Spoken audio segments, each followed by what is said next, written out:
or should I wait a second?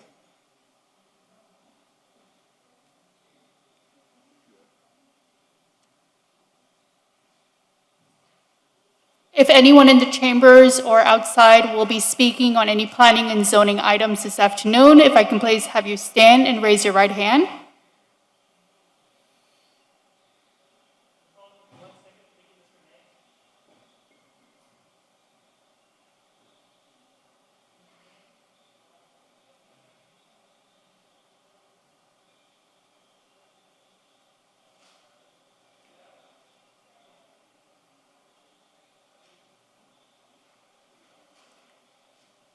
Please raise your right hand.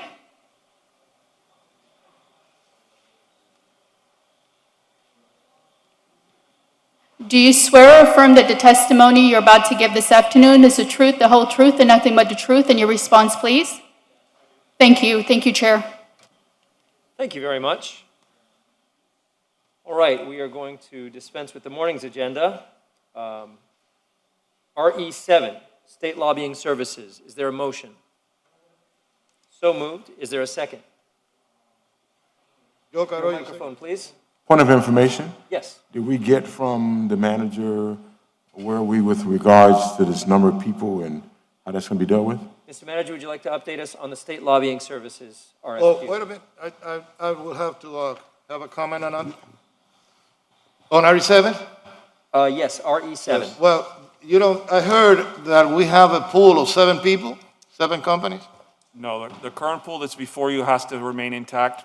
City attorneys advised me that I can't modify it. So the idea would be that the pool is really just to create a pool that we could tap into. I'll come back to the commission later with specific requests and in terms of, you know, who we will use or contract with to get approval from the commission. Okay, let me go right to the point if I can. With all respect, Mr. Manager, it's nothing personal. Managers have sufficient powers without taking powers of the commission away. The commission has always had the right to exercise choosing who they want to represent the commission in the city in Tallahassee. I'm not about to give that up so that any manager now or in the future can choose whoever they want. This year, there's not going to be any money coming out of Tallahassee. With Kobe and all the additional expenses that the state has had and the funding that they're not going to be getting, there's no way any city's going to get any monies. So having said that, we have to concentrate on stuff that we could get from Tallahassee. It's not going to cost any money. We don't need to send up there half a dozen firms, nor have we ever done that for that matter. We've had one firm that's been working for us last year. This firm, out of the 17 or whatever the number is that you said that we had, was rated number 1. So I'm ready to make a motion that we hire Becker Poligov for $50,000, where they're going to represent us with the legislature and the governor and cabinet for this whole session. And then when it's time again for the next go-around, then we could discuss it as a commission if we want to keep them, if we want to hire more, or how we want to do it. But in the meantime, for this whole year, fiscal year, that is my motion. There's been a motion. Is there a second? Before, I would like to ask a question. I think that, I don't know because I have never been a lobbyist. My son is a lobbyist, but I never got into his business. But I don't know if it is advisable to have only one firm or have 2 firms, one that goes and do business, I mean, that is close to the Senate or to the House or I don't know. I want somebody to educate me on it. You see? Because if this firm was the first one, and I would recommend it, and I also, it was rated number one, you're absolutely right. If it's rated number one, that person should be hired. That firm should be hired. But I don't know if the second firm should be also, we should use two firms or one. You see? Which one? What do you think? Because of what is going on this year, there's not going to be a lot to get up there. This is why I'm recommending one firm. Only one firm? Okay, I second. There's been a motion, there's been a second. Commissioner Diaz-Del-Ortia. First of all, for clarification purposes, there's not an ounce of accuracy to the statement that was made by Commissioner Carollo. Excuse me? There's not an ounce of accuracy. I'm sorry. I'm sorry, there's not an ounce of accuracy to the statement you made about being no dollars available in Tallahassee this year. Okay. Tallahassee has a $92 billion budget. They have this year about $15 million in water projects. There's transportation dollars. There are all sorts of dollars, park dollars. There's seawall money. There's environmental reservation dollars. There are many dollars available in Tallahassee that all cities and counties throughout the state are going to be fighting for. And when you see the budget at the end of the year, we'll come back next year and do a report, and I'll gladly bring the numbers back, you'll find that countless number of cities would have received hundreds and millions of dollars from the state of Florida for all these, and many more services. So there are many dollars available in Tallahassee. Beyond dollars being available in Tallahassee, there are also policy decisions that are made. Everything from CRAs to transportation policy to issues that impact our city. I have no problem with you wanting to hire one firm for $50,000, and I'll support it. But I will tell you that we invest to get a return on investment. And we invest a number of dollars to hire a number of firms, because every firm, the way it works in Tallahassee, I've been there, I was there a long time, is that every firm has certain lobbyists that have relationships, whether you're a Senate president or a Speaker of the House or the governor or a chairman of appropriations or a chairman of the Environmental Preservation Committee. So that's why the manager came back with 11 firms. So as we moved along, and I don't mind it coming back to us and we can decide ourselves. I agree with you in that sense. Hey, you know what? Let's give this firm 40, or let's give this firm 20, because we need the governor not to veto this, or we need this chairman of appropriations to pass this. I think, in my opinion, Commissioner, that it's not looking at the whole picture for a city of our magnitude and of our size, not to have a real serious presence in our state capital to not only get dollars for us, but also to make policy changes that impact how we can allocate our dollars, how we can match our dollars, and also everything from how the CRAs can function to the transportation dollars we can leverage. There's a lot of policy decisions that are made in Tallahassee that if we have a good representation up there, it can make a big difference for our city. And our return on investment could be big. But I agree that if the decision you want to make today is to give it to one particular firm, and I'm not going to ask what that particular firm, because I like that particular firm. I think it's Becker Polikoff. I like that particular firm. In fact, Senator Bogdanoff is a member of that particular firm, who happens to be a very good friend of mine and an effective lobbyist, as is Mr. Fuentes, right, and others. And they do a good work. But if we look back at that firm, which couldn't work for us until the last 2 months of until the last 2 weeks, of the session, because Mr. Gonzalez, Emilio Gonzalez, never signed their contract, so they were never able to work for us. What we got from Tallahassee last year was nothing. And all I'm advocating for is let's get a broad pool of firms that we can say, this one's going to work today, that will work next week for this committee, and let's see what we get in return. And if it doesn't work, it doesn't work. But at least we've invested in a business venture that's going to get us a good ROI, a good return on investment. No business can be successful unless we invest in it. And I guarantee you that $50,000 will not get any firm's attention because they have other clients. And when you sit before a Senate president or before a Speaker of the House and you have a client paying you $50K and somebody else paying $150K and you get one ask, guess who they're going to ask for? That's the problem. So we have to be competitive. Miami-Dade County spends $2 million in their lobbying practice. in Tallahassee because they're asking for big things. So they have everybody from Ron Book, for lack of a better word, right, firm, on down to Becker Polikoff, and the list goes on and on and on. I think the manager, and he and I spoke about it, everybody that he qualified was because they all applied. We also have something interesting. We have some local firms in Tallahassee that are there year-round, and they build relationships with people and staffers that live there year-round. So they go to the same churches, they go to the same restaurants, they get to know them. They don't just fly out for 2 months. Those people have different kinds of relationships.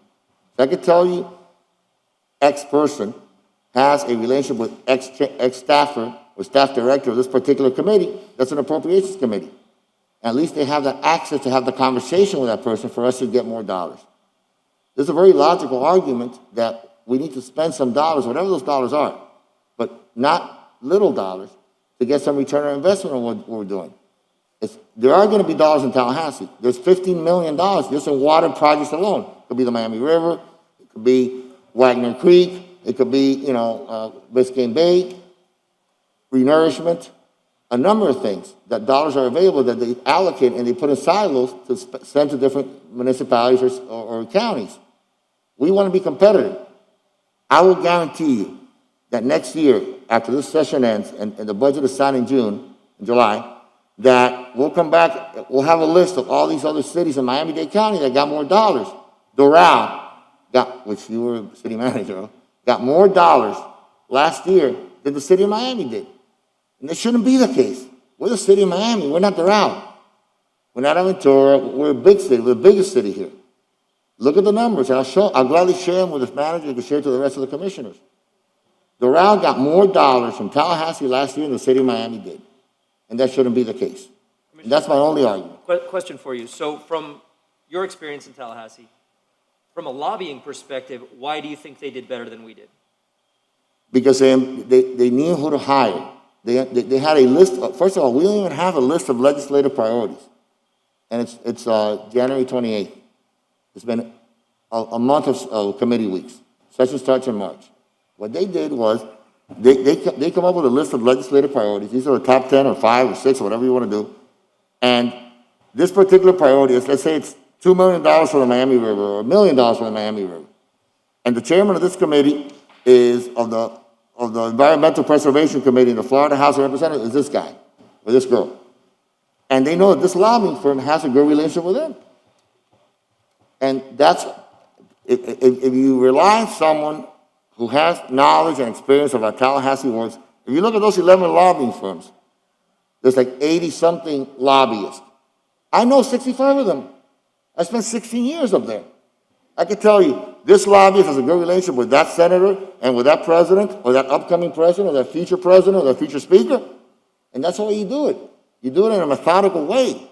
You just don't pay one firm. It could be the greatest firm. And by the way, Becker Polikoff is included in that list. Are there different ones that specialize in environmental versus Yes, sir. infrastructure? Yes, of course. And that's the way you do the analysis. And if you give the manager, if it has to come back to us, let it come back to us. I don't have a problem with that. But don't close it out and say one firm is gonna be, a jack of all trades, because that's not the way it works in Tallahassee.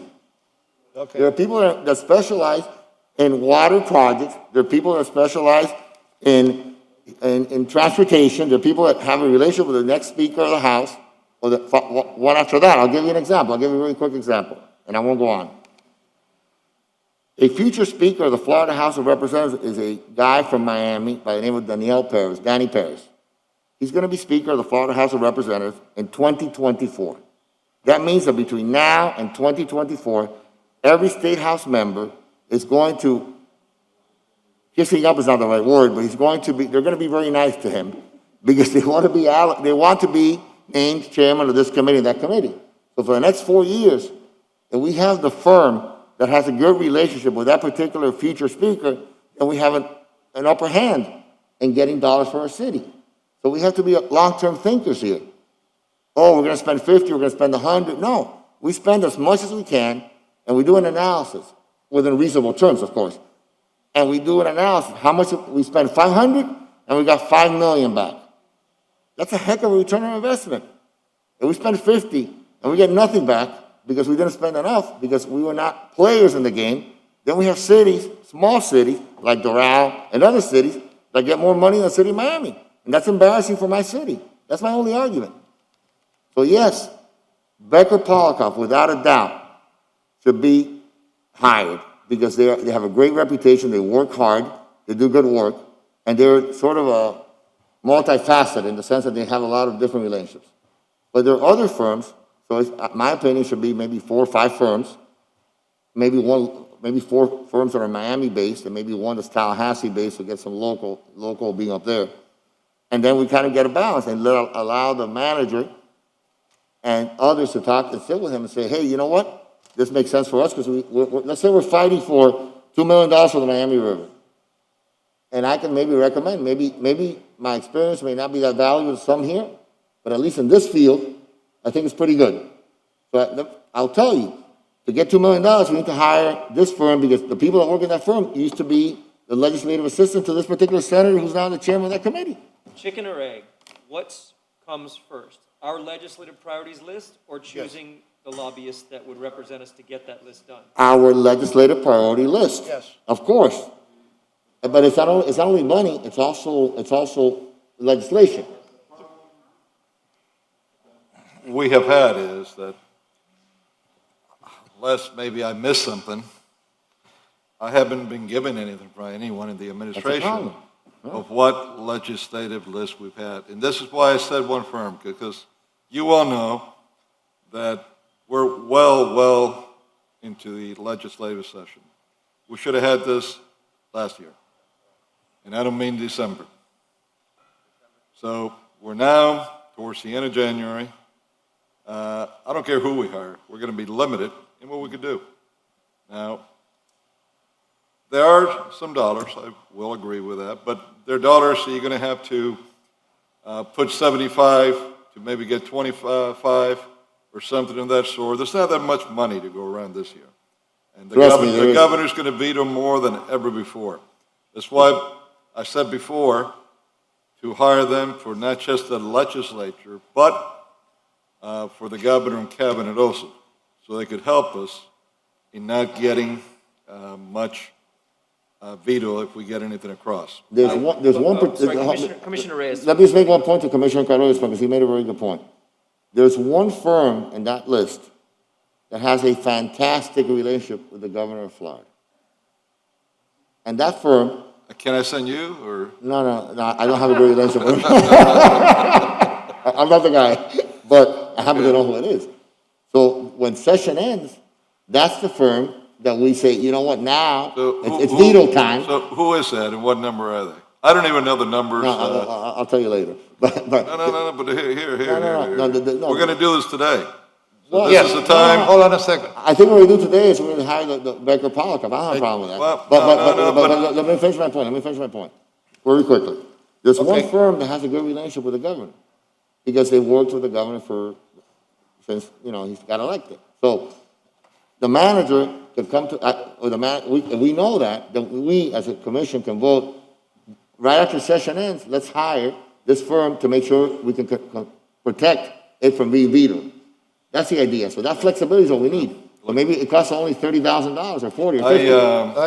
I am going to. I'm sorry, Commissioner Correa. Commissioner Reyes. The lobbyist that has the best relationship with the governor of Florida is Nick Rossi. Let me recognize our senior Google him. commissioner. Listen. I do understand that what you're saying, Commissioner, it makes a lot of sense. I have heard people say the same thing as you have said. And also, I want to remind you that Monday, I think it is the day that we have to, Monday or Tuesday, that all the requests have to be, the applications have to be made, right? No.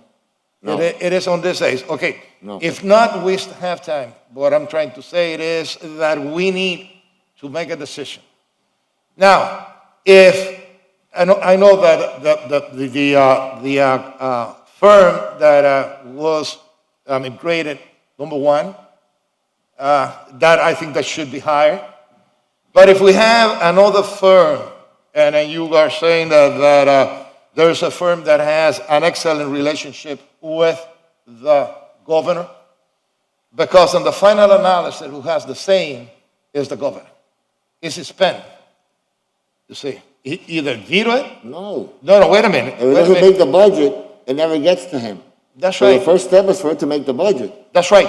But to get it in the budget, that is very important. You see, the appropriation and all that. But the one that makes the final decision is the governor with a veto on it. And you know that. Okay? Yeah.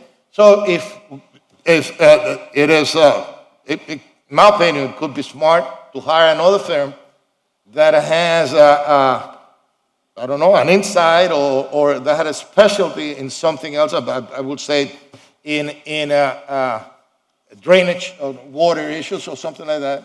And maybe we can hire a couple of firms. If not, we hire this firm and we provide the manager with the flexibility. If something happens that he wants to hire somebody, he can come to us and express his desire to hire a firm that will be beneficial because whatever it is. I have an idea. And then we can vote on it. Chairman, I have an idea. Hold on, the problem is that we have to, unfortunately, we're Make a bound by the request for proposal that was sent. And we can't do it that way, and for that matter, not 100% on the motion that we have now, where there's a second. I really don't want to see requests for proposals go out like this before, because this was done to tie our hands, and this should never happen. The bottom line is that by the request for proposal that was put out, we're either are in a position to reject all proposals. Yes. We don't want to do that because then we got to start from scratch, and by that time, everything might be over. Or we instruct the city manager to enter into competitive negotiations with at least 3 of the firms, and I would say 3. He knows the one that we're saying that we want, but if there's a great need for a second one out of those, he could bring it right back to us. And I would go with firm number 1, 2, and 3, just as they were graded. And then I would suggest that before the summer, we get our ducks in order. We decide who we want to represent us for the next session, so we're early, and we start working before we take the August break on which our priorities are going to be for the next session. And this way, we won't be late like we are now. But that will give us the ability to move forward, because right now we either reject all or we choose 3, and the manager will negotiate with them. He knows where we stand because he heard us. But if there's another firm there that he feels could be of great help for particular areas, I don't mind hearing that. And he could come back at the very next meeting as long as we're moving forward, because we need representation there now, yesterday. Okay. Mr. I think that the manager should also come back to us with legislative priorities Yes. by the next, well, not by the next commission meeting because it's too late. I guess a week to report to all, let me finish my point, to all of us with a list of legislative priorities, what the city needs, whether it's, in appropriations or in policy, what the legislative priorities are for you to be able, for us to know what they are, or what he thinks they are, and for us to call him individually and say, hey, you know what? I don't care about that, but I care about this. Well, And then to what you said, Commissioner, is correct. Negotiate with 3, but it's an additional firm that may help us based on when you compare to those particular legislative priorities. You say, well, how about this for this? But we don't have like we're putting the cart before the horse, right? We don't know what the priorities are. So maybe those three firms. Excuse me, I think that we had the Mr. Manager, don't we have a list of our priorities already? So we have an internal list. Jose's going to distribute Okay, it now. because That that's, just came through the because I wanted departments. to include something in those Yeah, I- priorities, and it was We included. just got that You in the see? last couple of days, so I was waiting to kind of vet it myself, but I'd rather just give it to you now. Okay. That way you can look at it since it came up, and then you can give me some feedback on It it. is, Mr. Manager, the when- truth is that we need to take action today. And I agree with, I mean, instead of going back and start on square one, if we don't, I mean, if we reject all the bid, we will have to go back to square one. Let's pick the first three or the first two and allow the manager the ability to go and hire them and send them to Tallahassee. I mean, we have to start working fast. Commissioners, the problem is that when you reject Can't do it. the slate as recommended and you negotiate with the top three, you can only come back with one. That's how it is in the code. That's why it was set up to be Well, a then- pool so then that we you are- can pick. We are between a rock and a hard place. No. Listen. We're not. Listen, hold on. Commissioner Arroyo, Chair. You're recognized, yes. Let me say this.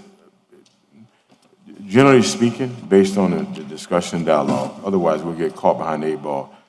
They do have dollars that come and filter through to the state. Transportation, for example, those sort of things. How about we go what we have, pool notwithstanding, when you start talking to the pool, it's based on an overall perspective of what our legislative priorities are always going to fall under: environmental, housing, transportation, infrastructure, public safety, and administration. You can always do a deep dive, but at the end of the day, those things that we feel important will come. We can't have him come back. We're going to now, with that list, give him some directions in who he might pick in the pool so we can get in line immediately.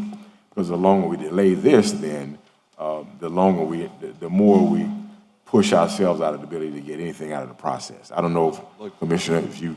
I will tell you that in over 40 years, I have never seen a process like this in the city of Miami, that so many firms have been given so that the manager could decide whenever he wants who he gets and how he uses them.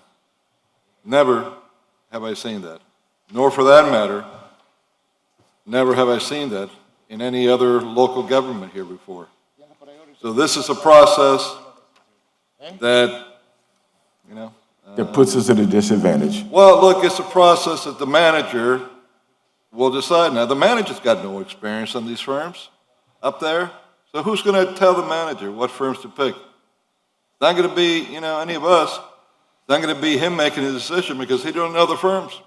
But I do. We might, well, that's exactly correct, Commissioner. I do. So then why don't we send you up to Tallahassee and we Because send I'm all not a this money? lobbyist. I'm not a lobbyist, Commissioner.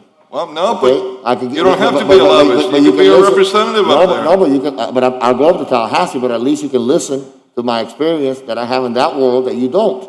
Like I listen to the experience you have in this world that I don't. I'm all ears. I'm trying to And tell I've you. been all ears. But you gotta listen.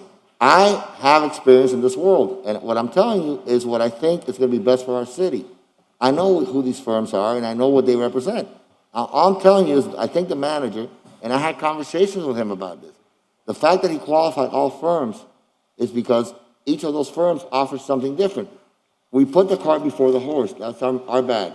We should have had a list, and then I could say, look, it shouldn't be 11, maybe it should be 6, because these other 5 are not firms that know about that world. I have experience, and nobody in this commission has experience with these firms, but I do. In this particular world, I happen to know. Everybody's good at something. I'm good at this world.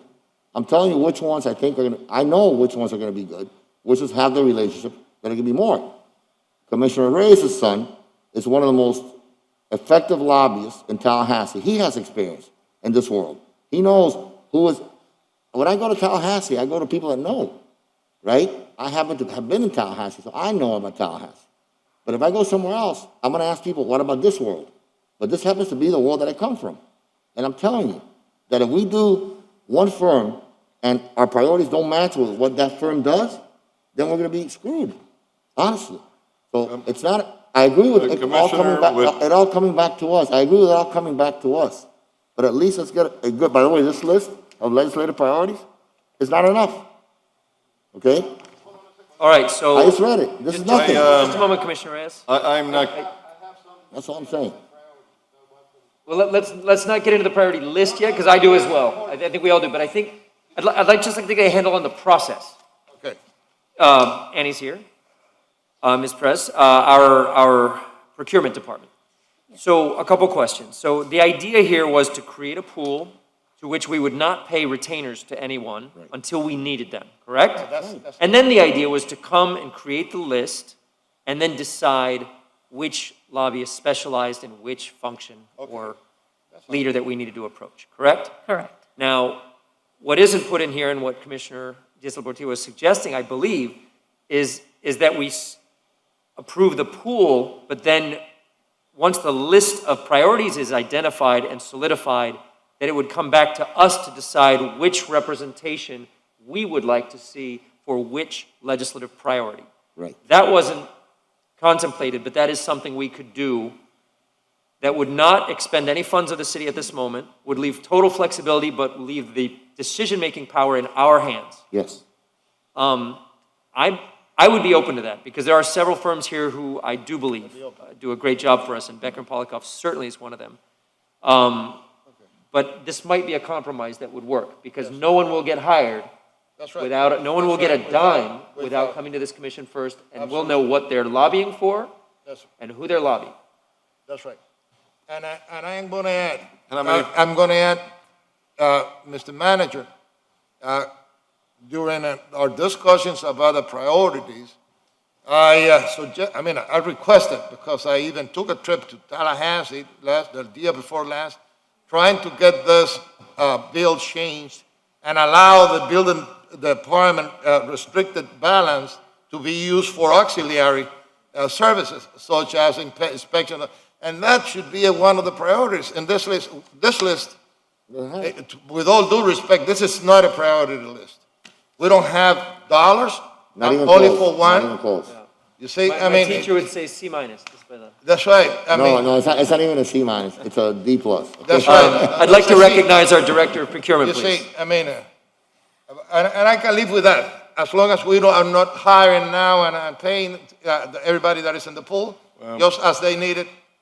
you know, Good afternoon, Chairman, Commissioners. if I may, I think we better invest it in hiring someone to help the manager make priorities before we even discuss this whole thing on who we're going to hire up there, because frankly, if there's one thing that I do have to agree with Commissioner Diaz-Portillo is on the D plus. These are not It's a really draft. priorities here. It wasn't meant to come It out. wasn't today. intended to This is come fair. out today. The This is- idea was, this was just an internal solicitation from our individual department We directors. still love you. It's still a D No, plus. just, it was. I mean, You could do better topic next time. came up, I Madam- wanted to share with you, but it was not intended for But dissemination Mr. today. Manager, this should have been done way before, several months back than today. And, you know, that's the point that we're trying to make. I totally understand the And you mistiming need of this to- you by need to by a bring- lot. You need to bring competent people.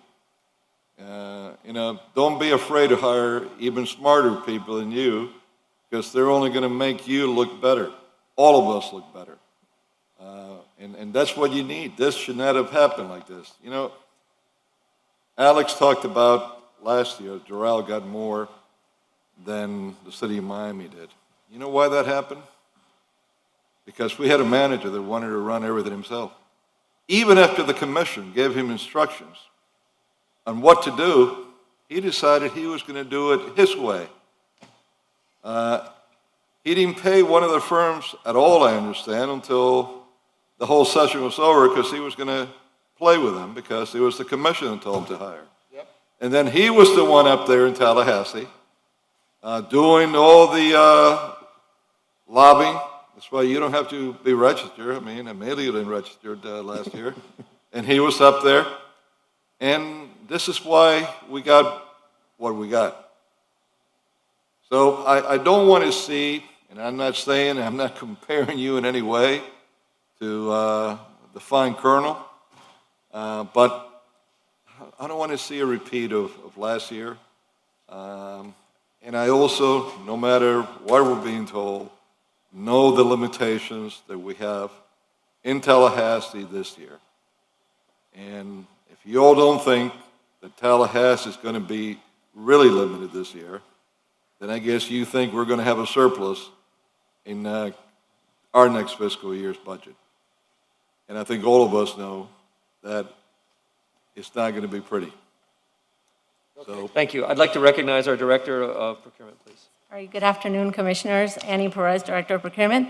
I just wanted to proffer that the pool, the RFP does state that you can give any, no work, or all work to all firms. So you really don't have, there's no obligation to give any work.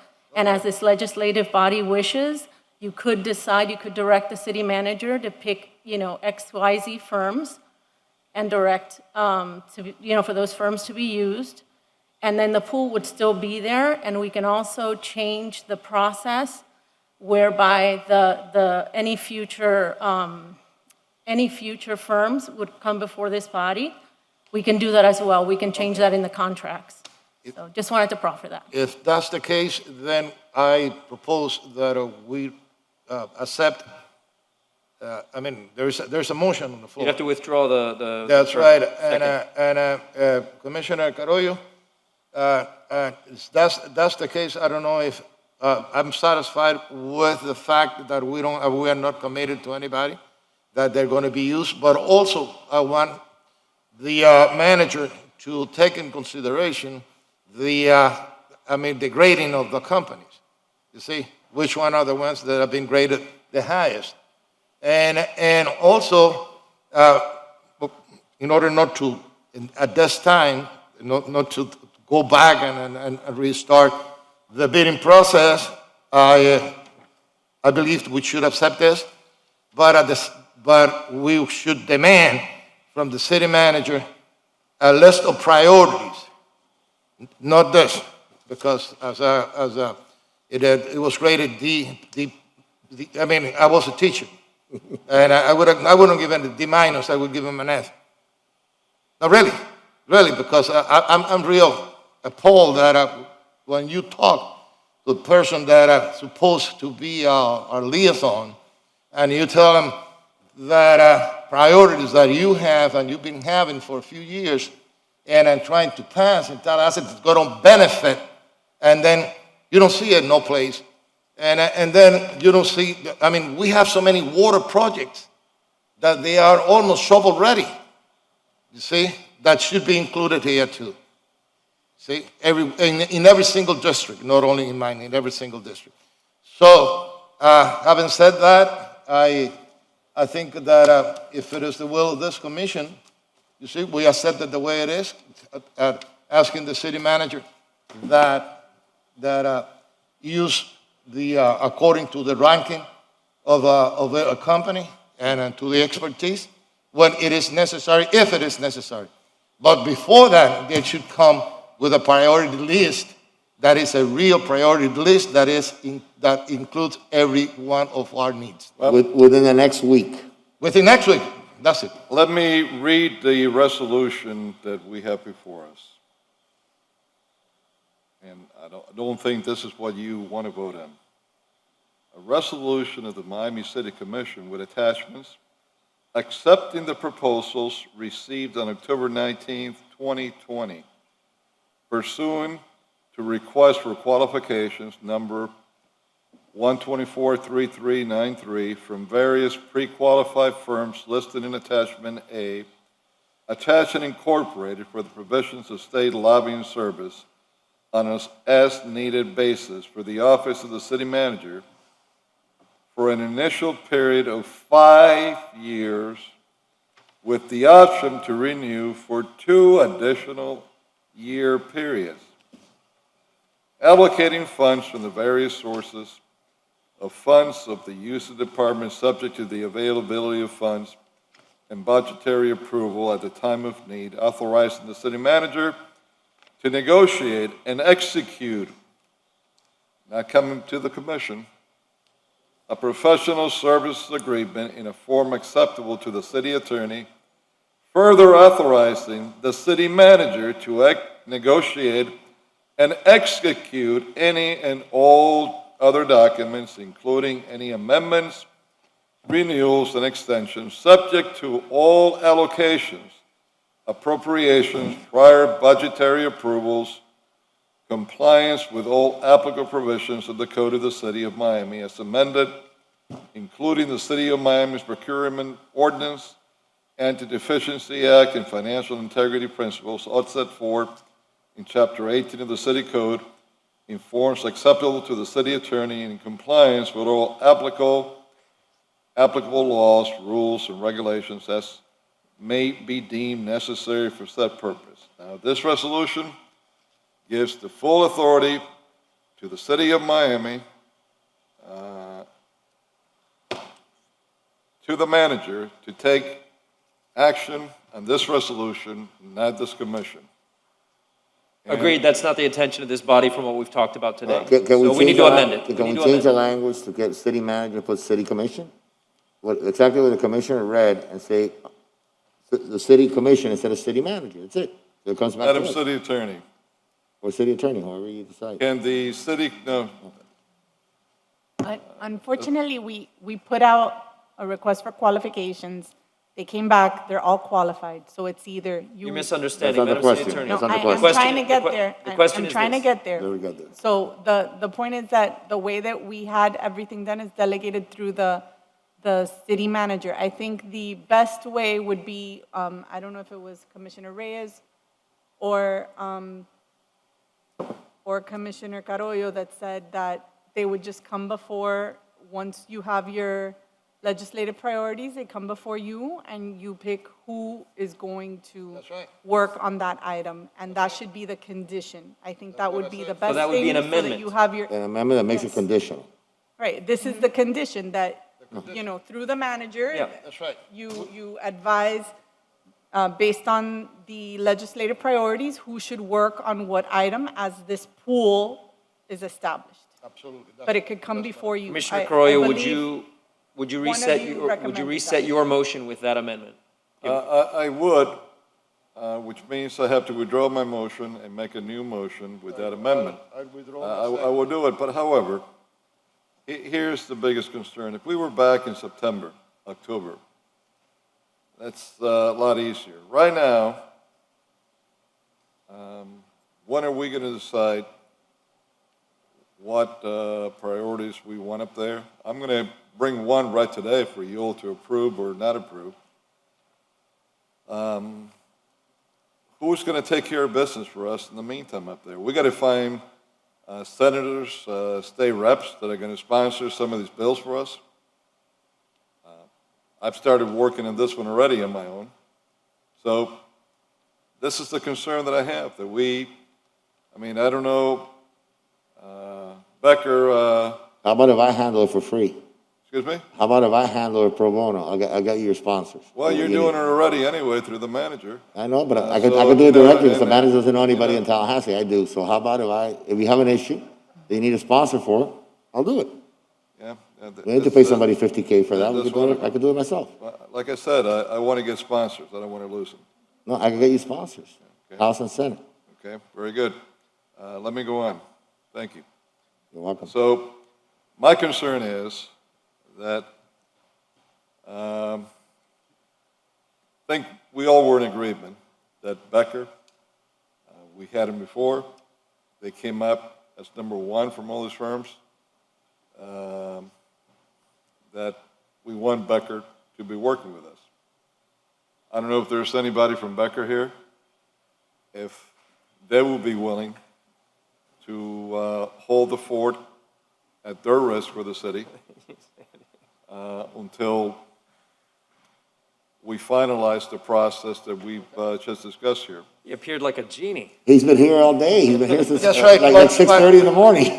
But I have a question. We need, before that if he's going to hold the fort, he needs what fort he's holding, because we need our priorities list.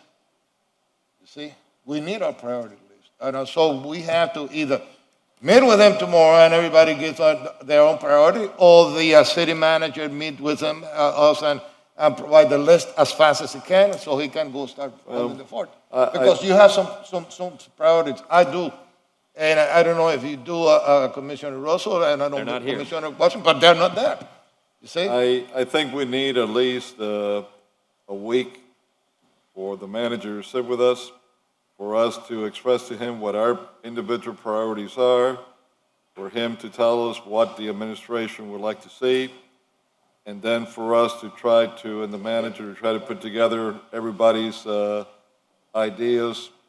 And we're going to need to have a special commission meeting next Friday so that we could finalize it and give the firm or firms some marching orders of what we want them to do for us in Tallahassee. Agreed. I know it's quick, but I think we could do it in a week's time. Yes. Shall we, though, pass this item as is, but with the condition, the added condition, that any hiring comes back to this commission? And not hiring, but actual And engagement? then we have a special meeting next Friday, and the manager comes back to us by Wednesday, I guess, right? So we can review it, or by Thursday, whenever it is, so we can do it all in one fell swoop. Oh, so not passing this now? No, pass it, Okay. but also have a special commission meeting next Friday. That's exactly what I said. Yeah, I know, I'm That's repeating. where I was going to now. The only other thing that I don't know if we're stuck with it or not, do we have to approve this for 5 years with options for renewal for 2 additional? No, these are termination for convenience. So the minute that you're done with them, you're done with them. You don't Okay. need to have them for 5 years. All right, Kind of like the Bill Galvano contract. You can Just like terminate it that. whenever, you can terminate it whenever you want. Okay, let's move on. Is that your, that's a motion, Commissioner Carollo? that's the motion. I will second it, and let's move There's been a motion, there's been a second. Is there, and with a condition with a condition. as an amendment? Is there any further Yeah. discussion on the item? To be clear, any mention of the city manager making any decision, having been given by the commission any right to enter into any contracts is null and void, like Mr. Galvano's contract. Correct. That's part of the contract. And the only instructions are that before anyone is hired, it has to come back to the commission for us to vote on it. Okay. All the questions? All right, all in favor of the item, say aye. Aye. Any opposed? Okay, briefly, can we set a meeting, because we really need to put this all together. Can we set up a meeting for Friday, a special commission meeting? That would be Friday, February 5th. 11 o'clock. Or I might have the second shot, I think, that day. Can we make it in the afternoon? Could do that too. Say at 1:30? 2? Earlier better for me. 1:30? Yeah. So right after lunch. So the idea is to set a 1:30 meeting on Friday with the special purpose of finalizing our legislative priorities list, correct? Yes, Yes, sir. Got it. and give the marching orders. Give the marching orders. So you're saying in that same meeting, we'll select which lobbyists are best for those? Exactly. Exactly. Do we not want to let them make their case to each of us about look, where their specialties Where, lie? we got how many firms are there altogether? 11.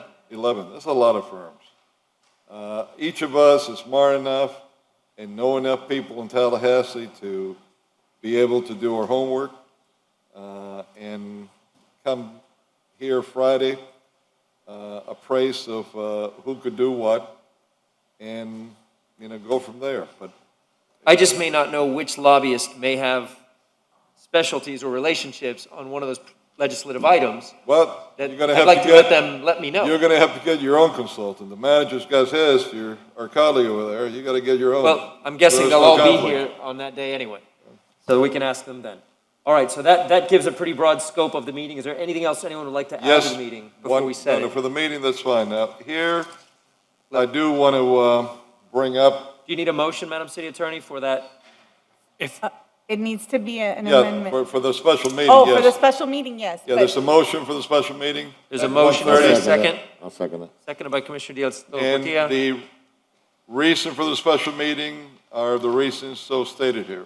If you need, Yep, we got it. I think fill it's, out. Now, Mr. Clerk, you're, last but not least, we will approve, to be clear, all additional priorities that we want there. in that meeting.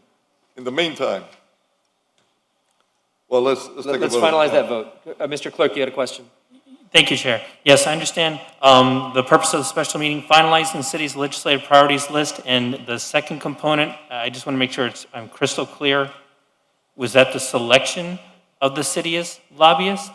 No. What was the? It may actually happen on that day as well. So yes, we'd like the but- but scope to we're- include that. Did you already vote on the item? Yes. Okay, so, The pool is established. Yes. Right. And during the special meeting, after we create the list of priorities, we may then assign which lobbyists will specialize and be hired for the different priorities. So we'll give ourselves that much leeway during that meeting. I think the any and all language related to lobbying, maybe? Keep it as broad as Legislative- possible, I so we mean, have some legislative flexibility. priorities. We'll work with the city attorney's Yes. office. All right. There's a motion, there's a second, any further discussion? No, call the question. Do we, all right, all in favor, say aye. Aye. Okay, Chairman, Motion passes. thank you. I have one, the only thing I just want to tell you, I have a doctor's appointment that took me months to get for that date, so I will leave you in the capable hands of Mr. Min. Mr. Min? Yes. Oh, forget it then. I'm kidding, we Then- love you, then we have to Barnaby. cancel the meeting, right? We love Barnaby, all right. Commissioner Crowe, you had something else? yes, I have one priority that I think will be the priority of all of us up here, that I'd like to get approved today. And this is going to be addition to Section 166.411 Florida statutes as amended to read. We will put on number 9, and in the part where it says for city buildings, waterworks, ponds, and other municipal purposes which shall be coextensive with the powers of the municipality exercising the right of eminent domain, it will include, and we're adding, whereby other municipal purposes shall include but shall not be limited to the municipality utilizing its right of eminent domain to appropriate non-homestead real property in order to create homeownership housing for persons of low to moderate income as defined by the United States Department of Housing and Urban Development as determined by the Secretary of the United States Department of Housing and Urban Development on an annual basis, and whereby the aforementioned homeownership housing may contain municipal-owned retail space on the structure first floor in compliance with all applicable land use and zoning regulations, and whereby this paragraph is not subject to the limitations of statute 73.013, and this paragraph is not in violation of the provisions of statute 73.014. In Miami 21, we have that retail component, that's why we added that. But this is so that if we have to do eminent domain on any properties, that we would have no problem being able to do the ownership housing, as we had discussed here today. Does that, but through the chair, Yes. does that have to be presented to the state legislature? It has- On this, yes. Well, This is that be why I- one of our priorities, and then that we include it in the list Well, of priorities. let's- In addition, I have one that is also. Can we do it a next change- Friday? By Friday, we'll do it. Because I have some too, but this That's meeting right. will go on. Everybody brings their priorities and. The problem is that this one in particular, we have to try to move as quickly as we can. If we're going to get this done, I don't mind listening to others and approve already, so that we get some in the tank already, and maybe we could move on and the rest. I got people that are waiting to get this approved today so they could sponsor it. So this is why I really would like to move this forward today. You want us to vote on everybody's priority? I don't mind. I don't want. Whatever you have See, now. the thing is, If you have one specific you one. have one I'd like to- specific, Yeah, this is the only one that I'd like to do now. already. Let's, all right, Mr. Let's give the city manager. So, well, this is direction from Commissioner Carollo to add this to the list, so I think the manager's got that now, it's been memorialized on the Yeah, but record. what I want is more than from me. I want to be able to have the commission approve. All right, there's a motion to add Commissioner Carollo's item to the legislative priorities list. Okay. And there's a second by Commissioner Reyes. Yes. And look, All I think this is one that you all want to be co-sponsors, because this is. It's a good one. We all talked No, about. it's very that. strong. I want to co-sponsor that too. Right, buddy. Yeah. let's all co-sponsor and. Fair enough. let's move it. Equally as well. All right. Okay, let's all. So you got unanimous co-sponsorship. Is there anyone here from, who would like to make a public comment about this motion? Seeing none, I'll close public comment.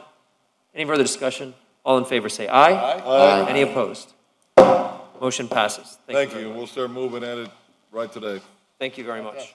All right, are we ready to buy American, RE8? Yes. Yes. Move it. There's been a motion by Commissioner I'll second it. Arroyo? Arroyo, seconded by Commissioner Reyes. I'm sorry, he beat you to the Madam punch. It's a City good one. Attorney, It happens. you have any further, As drafted, it's perfect. okay? Thank All right. As you can see, the city of Miami once again has taken the lead.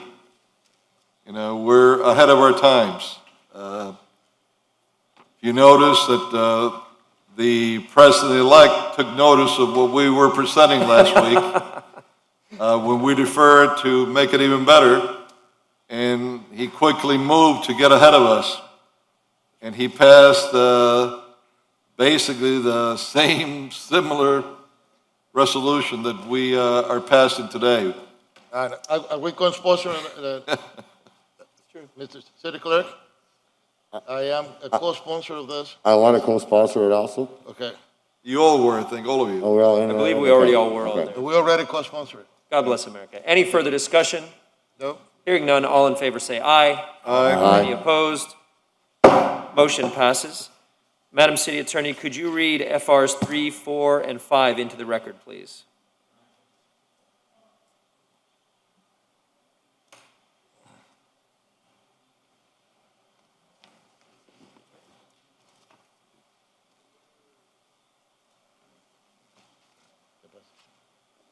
FR 3. 3, 4, and 5. An ordinance of the Miami City Commission amending Chapter 10, Article 1, Section 4 of the Code of the City of Miami, Florida as amended titled Buildings in General, Building Permit Fee Schedule to amend the fee for work started without permits for non-homestead commercial properties containing a severability clause and providing for an effective date. FR 4, an ordinance of the Miami City Commission waiving the sidewalk cafe fees set forth in Chapter 54, Article 6, subsections 54-224B and D of the Code of the City of Miami, Florida, as amended, titled Streets and Sidewalks, Sidewalk Cafes, Fees, and Security Deposit, specifically waiving sidewalk cafe permit fees assessed under 54-224B of the City Code and security deposit assessed under 54-224D of the City Code during the remainder of the novel coronavirus pandemic, for which a state of local emergency was declared by Mayor Francis Suarez on March 12, 2020, until the termination of the city's COVID-19 restaurant recovery program originally authorized by Resolution Number 20-0156 adopted on May 14, 2020, and subsequently extended by the City Commission, providing the reimbursement on first-come, first-served basis of those sidewalk cafe permit fees already paid during the pendency of the COVID-19 restaurant recovery program, subject to budgetary constraints and availability of funds at the time of request, providing for a sunset provision containing a severability clause and providing for an immediate effective date. And FR 5, an ordinance of the Miami City Commission amending Chapter 10, Article 1, Section 10-4 of the Code of the City of Miami, Florida, as amended, titled Building in general building permit fee schedule to add plan review disciplines of building, zoning, planning, and resilience and public works to the fee schedule for joint plan review meetings. Further, to include said disciplines in the expedited overnight review of building plans containing a severability clause and providing for an effective date. Thank you very much. On FR4, Mr. Ihekwaba, we had discussed potential changes in language to avoid reimbursement and allow for credit instead of those fees paid already. Is that something we need to capture as a floor amendment here, or is that something that's already contemplated? Good afternoon, Zeri Ihekwaba, Assistant City Manager. We had discussed about changing language. Instead of reimbursement, to change the language to read, there's going to be a credit for subsequent payments. Whatever has been paid as of date will be credited to the account of the Sidewalk Cafe owners and the vendors. Yes. So that based on that payment, effective the next fiscal year, that payment will be credited as in their favor, so they don't have to make additional payments. Has that been captured in this legislation yet, or do we need to amend that on the floor? I think it needs to be made on the floor. All right, so when this item is moved, I'd like to make that amendment to that effect. Sure, I'll make the motion for the item, and let me say this, that at first glance, I got concerned because I don't know how much it was going to cost us. From what the administration has told us, it's going to be somewhere in the neighborhood of approximately $100,000, which is a very small amount in being able to help in a long way all the restaurant owners in Miami. So this is another way that the city's moving forward in trying to help our businesses in the city. Small, medium, and some large. Thank you, Commissioner, for your support. I want to co-sponsor this. Thank you very much. You have me already, Mr. Clerk, as a sponsor. I think I did, I said it the last time. Yeah. I did co-sponsor. Right. Noted. Thank you. And the other purpose of this was to create a level playing field, because we created a free permitting process for those who are using parking spaces. Yeah. Yet the ones who are doing it legitimately from before are getting hit. So, absolutely. This They is deserve- it's they deserve a respect. small hit for us, it's a big help for them. You're Big absolutely help for right. them. All right, so that's, how about FR 3 and 5, shall we pass them together so that we Yes. can? All right, so 3, 4, and 5, including the amendment on 4, is there a motion? And on 5, I asked to have been put as a sponsor also. There's a motion on all three of them. Okay, and seconded by Commissioner Reyes. Yes. Any further discussion? Nope. All in favor say aye. Aye. Any opposed? Motion passes, unanimous. Thank you very much. I'd like to move to PZ 5, 6, and 7, the Jungle Island Land Use Special Area Plan and Development Agreement, please. Mr. Chairman, Yes, sir. for the sake of not being here late into the evening, we went ahead and deferred 8 and 9 already. Yes. I think it'd be wiser if we defer these 3 and have everything come back as one altogether. My goal on this, if it pleases the commission, because of the deferral on 8 and 9, which I fully respect from Commissioner Reyes, is that if we get first reading done for 5, 6, and 7 today, it would come back for second reading on February 25th. And we can still say no then. But at February 11th, we'll do first reading on PZ 8 and 9, and then it could come for second reading on February 25th as well. So we could finish the entire thing, if we agree, if there's consensus, on February 25th. So it's a little bit of timing. The applicants are here, and the neighbors are all watching, trust me. They're all waiting and watching today to see what happens. I would appreciate it if we could at least see this through on first reading, or hear any issues that commissioners have with it. I do have one issue. I understand that we're owed a substantial amount of money by Jungle Island, and I'm just wanting to know from the administration if that is correct and how much amount is owed.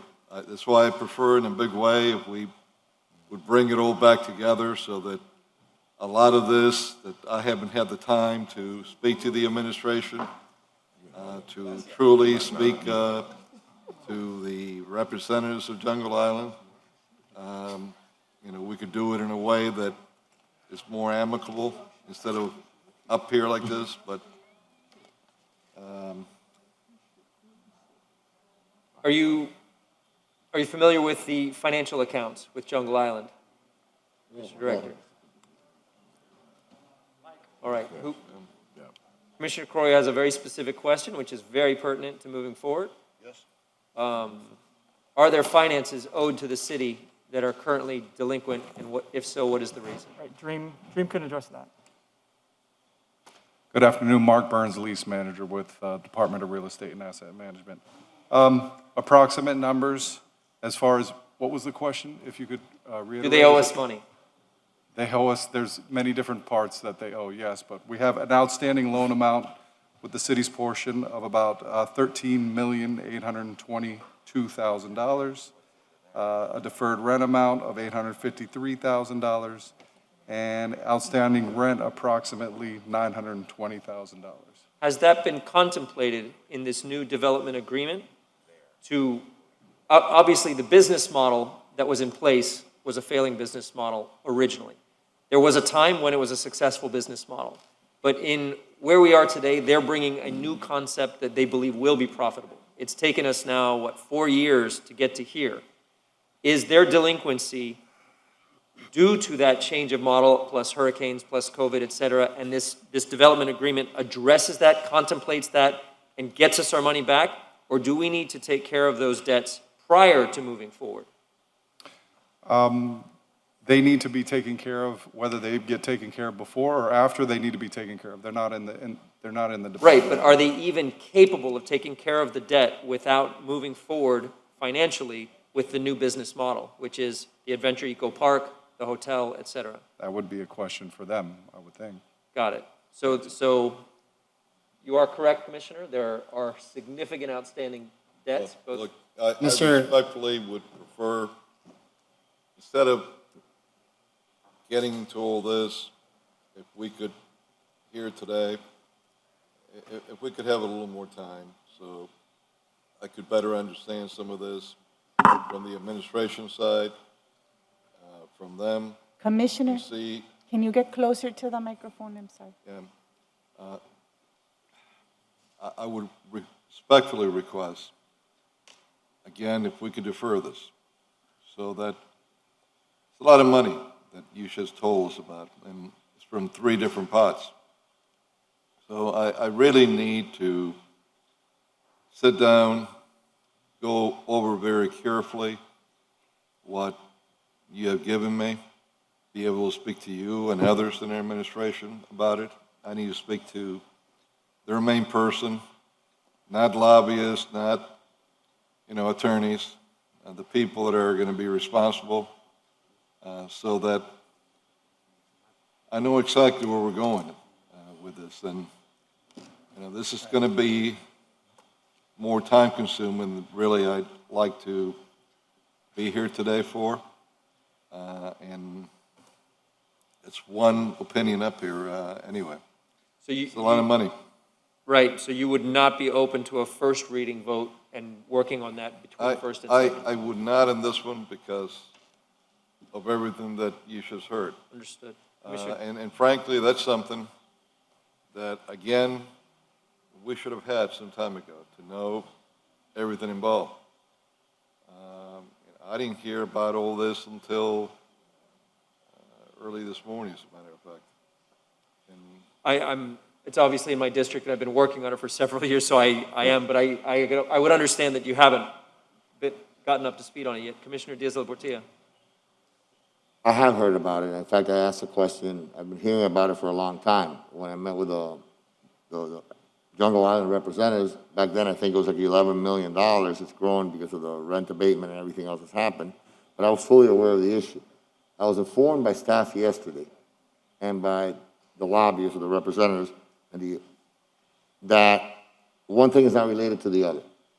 That at the end of the day, they're going to be related because we're not going to give them anything unless they pay us our money, clearly. But the process of going through first reading for items 6, 7, and 8, or 5, 6, and 7, is a way to kind of move the needle forward if we believe that this agenda, this item should become a reality down the line, as long as they comply with all the obligations, obviously, that they have to the city of Miami. Now, if Commissioner Carollo thinks we should defer it, I'll respect that. But I don't see the reason why we should just not move forward on this particular part of it, cognizant of the fact that this conversation has to be had before anything is finalized. Because I will never vote for anything unless there's a formula. I think they've already made some payments, some initial payments, to pay the 15.7 or whatever it is. They've already begun the payment process. Nothing can be given to them, in my opinion, or to anyone, unless they pay us our money. That's a lot of money. But the process, the procedural, steps that we have to take to get there can help us move a little bit forward today, keeping in mind that it's only first reading, that we still have second reading to come, and that we still have the other items, the no net loss policy issues, the two other items that we will be in first reading by the time we get to the second reading of this one. So I agree with you, Chairman, that if we can move it forward, I prefer to do that. That's my preference, but I respect the will of the commission. Where are the rest of the commissioners? Commissioner Watson? Only you left. It is your island, after all, Watson Island. When did we name that after you? That was in case they pay me money before we talk about anything.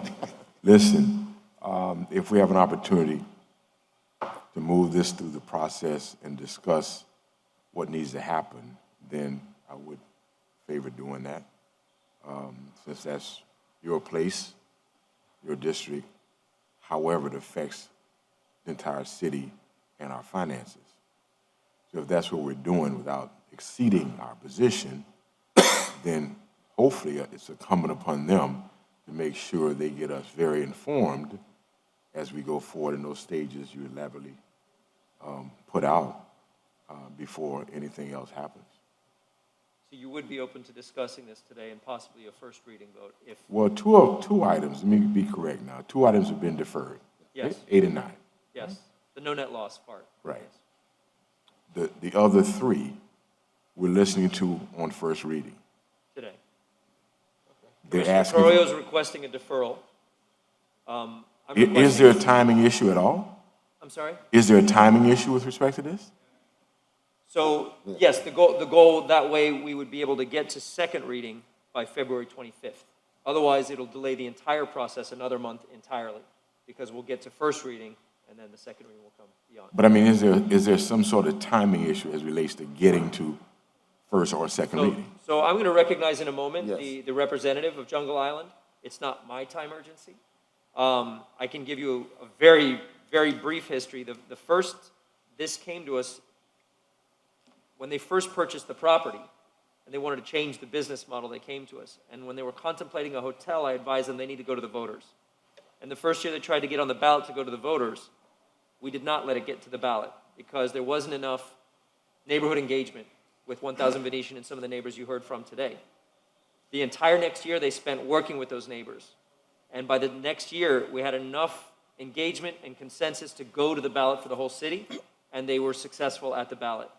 And since then, the Hurricane Irma hit, really did a lot of damage. Well, that was just before the ballot, actually, but that damaged their ability to generate income through that period. But they've been working on a development agreement since then, which now comes to a zoning situation for them to be able to do the hotel at all.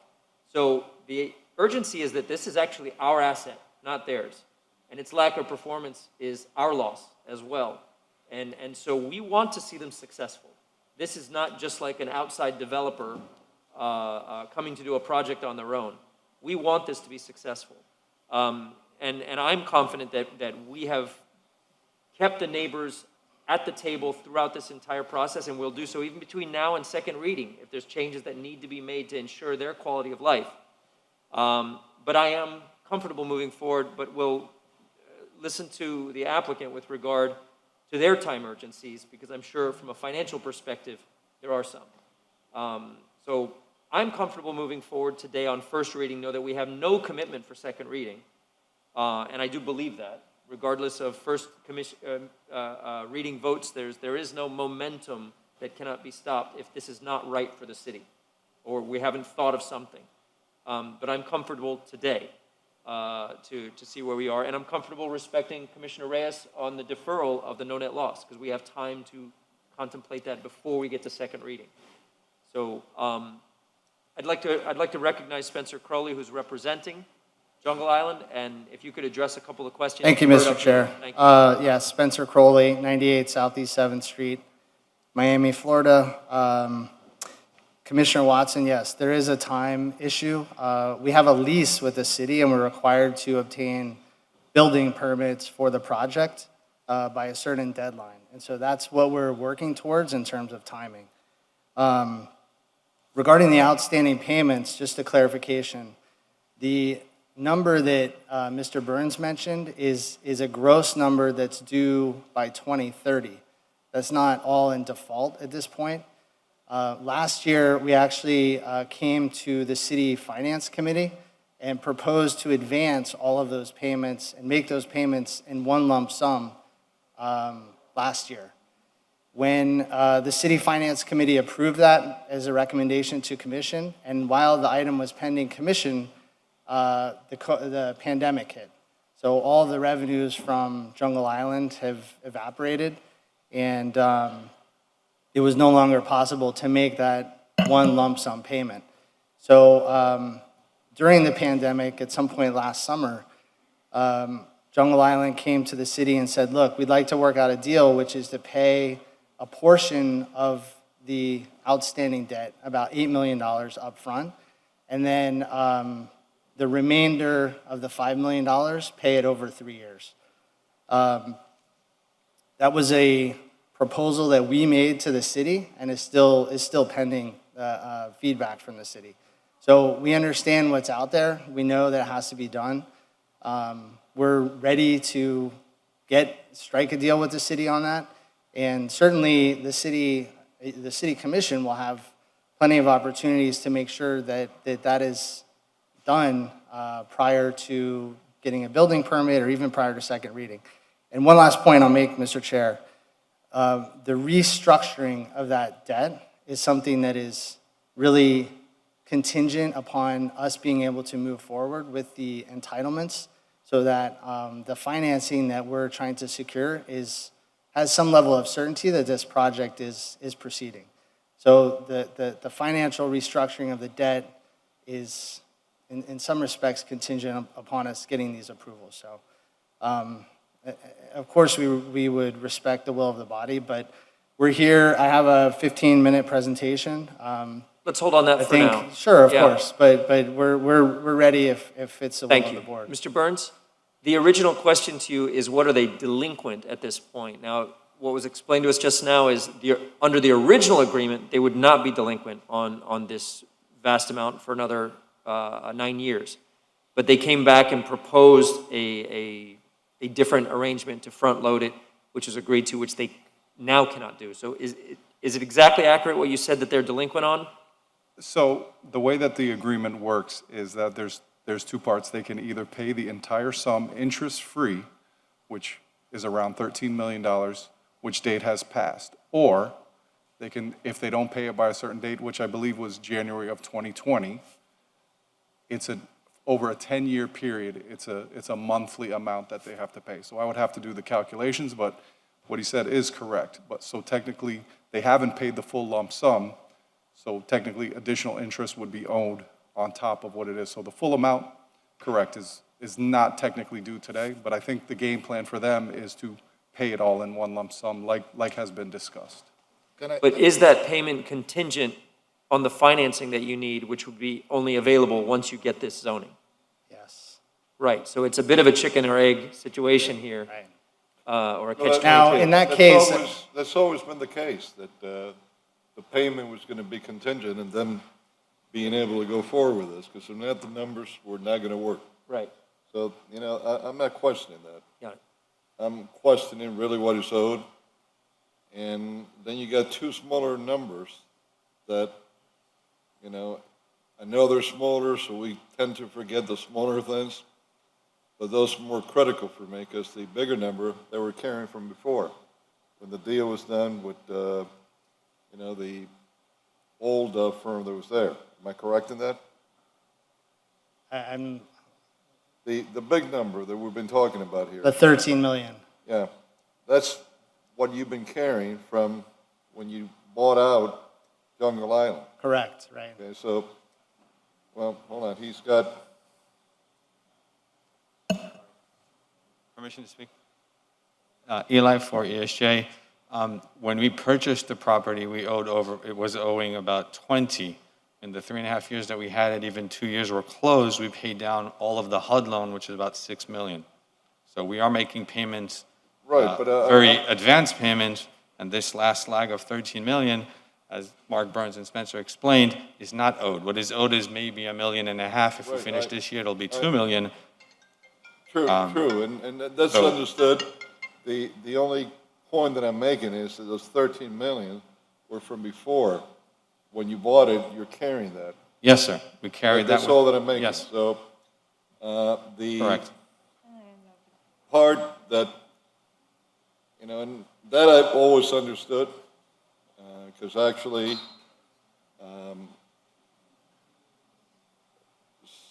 back in 2017, I think that was explained to me well at the time. And by the way, Irma happened in 17, so none of this got nothing to do with Irma. But the other two lower numbers, while they, don't hit you in the eyes as big as the 13 million number that you threw, which I think you're both in agreement, what they owe is not that whole amount now, it's less. The other two numbers, if you go over them again and explain what it is that they owe that for. Certainly. So one of the numbers is around $800,000. Is that correct? Yes, sir. It's deferred rent from from the previous owner when Bern Levine owned the property. So it was So that was something still that they from the inherited. back, deferred rent from before. It's deferred rent from before that they are obligated to pay per the agreement. Had they paid it down at all during this time or not? That, no, they have not. Okay. And then you said there was a third number. The third one is just the rent for Jungle Island during the pandemic and the hurricane. And that's what? During the pandemic. And that's how much? You didn't say hurricane. Hurricane also, yeah. Okay, but that was. It's been for a while. It's longer than the pandemic. Yeah, but the hurricane, Bern still owned the place No, during the no. hurricane. We purchased the property in April 17. Hurricane Irma hit September 17. Okay, yeah, so that was during the hurricane. And then during that time, how much was owed during that time? To separate it from the pandemic. Oh, I just have the total number. It's about $920,000 total. Combined. Well, that's the biggest concern to me, that number, because none of that was from before that you were carrying. Those are new numbers that fall right on you after you bought it. And, that's what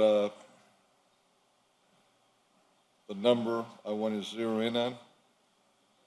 More, the other, I want to get down to the nitty gritty, what is owed from that 13 million, which is not 13 million, and you both in agreement, and see how much of it is delayed. Is there any interest involved? And how much interest do we charge when they're late? Because we really need to negotiate this as business people. I respect that they're doing it as business people, but so do we have to do it in that fashion. And this whole that I'm trying to get to the bottom of, this kind of stuff normally shouldn't be done up here. We should have all the numbers, be able to get with staff, get to the bottom line of everything, and then, give you the opportunity if you wanted to speak to us. But because this is about dollars and cents. It's not about, if the neighbors want them or not, or they're concerned on what they're going to put or not. This is totally different. The difference in this particular project is that it was approved in a referendum already. So I know that no matter what we go there, the neighbors are gonna be upset. And I don't blame them. You know, if they think that anything's gonna obstruct their view, that beautiful view from Venetian Island or downtown Miami, you know, hey, I scream too. But this is not the issue here. This got approved already through a referendum, so that issue, you know, left the bus terminal already. What I'm talking about is strictly business terms of monies that are owed, and, you know, I'd really like to go through all of it and find out why we're here today on this. I mean, supposedly we were going to pass over that whole history, you know, that a good person that founded this, that had great ideas, great vision, but his vision didn't work quite the way he wanted it, and he didn't have the pockets to keep it up. I thought by them coming on board, this was going to pass, and I'm seeing that we're still in the same hole where we're owed monies. And I'm not sure how much of it all are monies that are truly owed today. I don't know how much of that 13 million is owed, and then out of what is owed, how much is interest that we put on top of it. And the other 900, I think you said or so, 900 plus? Yes, sir. You know, I need more information on it. I'm not thrilled with the fact that there's another big nut there. There was deferred compensation from Burns' time there at Jungle Island that is still out there and hasn't been paid, but well, at least it's not new debt that has been created since they took over and that they owe us. So, I understand and agree with you, Commissioner, and we always can count on you to make sure the city's getting the best financial deal, no matter what process it's gone through up to now. You always watch the numbers. Commissioner Reyes, you had a comment? Yes, from what I heard, you took over a debt of $13 million when you bought it, right? Yes, sir. I mean, you carried that out, okay. But since you got it, you haven't paid a penny to the city of Miami. That's not correct. We Please paid clarify. down over $6 million of loans when we Okay. took over. So If now we- you owe the city of Miami $800,000. I'm sorry, sir? Now, it's more. more, how much is 900,000?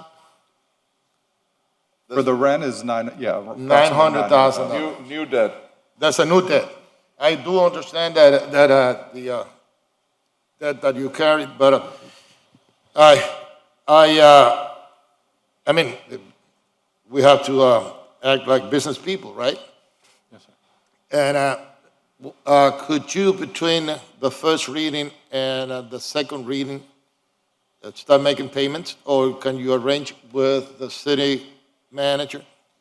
How fast can you get rid of this debt?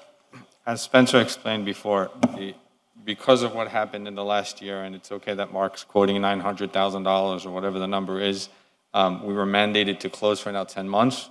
That has carrying costs that we're still paying. So maybe we didn't pay the city per se those monies, and we could argue if I have to pay the full 9 or only 6 or 5 because we were mandated to close, which is not on discussion now. But the clarification I want to make too is if we don't get this passed on time, this referendum and the way the agreement is read, we might actually lose it totally, and then there will be no money to pay. Okay, So but we're working with the manager and Dream for the past 9 months on actually advancing the payment, because it is up to me to pay it in 10 years, and we came and said, no, we want to pay it much faster. So we're trying to help the city help us, basically, by doing so. So we're the ones who came and said, no, we want to pay it not in 10 years, we want to pay it much faster, which helps both of us. Right now, we're in a position that we cannot tap into our investors' money or into the financial institutions because they want, as Spencer said, certainty that this is moving forward. Until we have that certainty, it's really, we don't have where to tap it out. We'll open it when we can open, and whatever's going to come in, we would be paying city. Look, I am petrified with what I'm hearing here today, because how many people like him that we have leases out with are out there that might owe us money or might like to owe us money if they see what happens here today. I got one in Bayfront Park that came a couple of days ago asking for a pretty hefty amount, like what he owes us. So you got to count this, what you do here, not as one entity independently. You got to count it as a whole city, what could be coming at us from this. And that's my concern. I mean, I don't even know, with the exception that the $13 million, you're both in agreement, it's not owed at one time, but out of that, how much is actually owed now? Do you have any idea? Yes, sir. It's approximately about $1.4 million a year is what I would say. It's basically. And that was owed from, what, a year ago or more? So it's been just about a year. So I'd say approximately $1.4 million without looking at the document. But it's spread out over a 10-year period. Okay. So you, out of the 13 plus million, there's 1.4 that's owed. How much interest is involved in that 1.4? 5%, sir. 5%. And then we got the 900,000 plus. Yes, sir. That is also owed. So now we're at over 2.3 million. The 800,000 was it that was owed before? Yes, sir. That's still owed now. Yes, sir. And this money that's due now and was never taken care of. Yes, sir. And how much was that again? 853,600 to be exact. 853,000. So if I add that, we're at pretty close to 3.2 million, almost a little less maybe, that they actually owe us today. Out of which, some 900 plus thousand is monies for rent during the pandemic. And I just heard that he's looking to get a break in that. That he shouldn't pay the whole amount. That's what I heard. Can I make a suggestion, sir? Yes, sir. We're willing to commit now, finalizing with, of course, the city, that by the end of the year, if this moves forward like it's according to plan, we will pay $8 million down. You know, I would rather be motivated a heck of a lot more if at the very, very least, you pay the 900,000 and then try to work down the other 1.4 that was in your watch that you're late on, out of the 13 million we're talking. The 13 million was owed debt, but out of that 1.4 million was due, not the whole 13. The 853 is money that was owed from before you bought it, and that's never been paid. It's still owed. So, you know, I've never seen anyone from where you're standing at that comes in a business deal to this body or past commissions here that doesn't tell us that if we don't get this, the whole deal is going to die.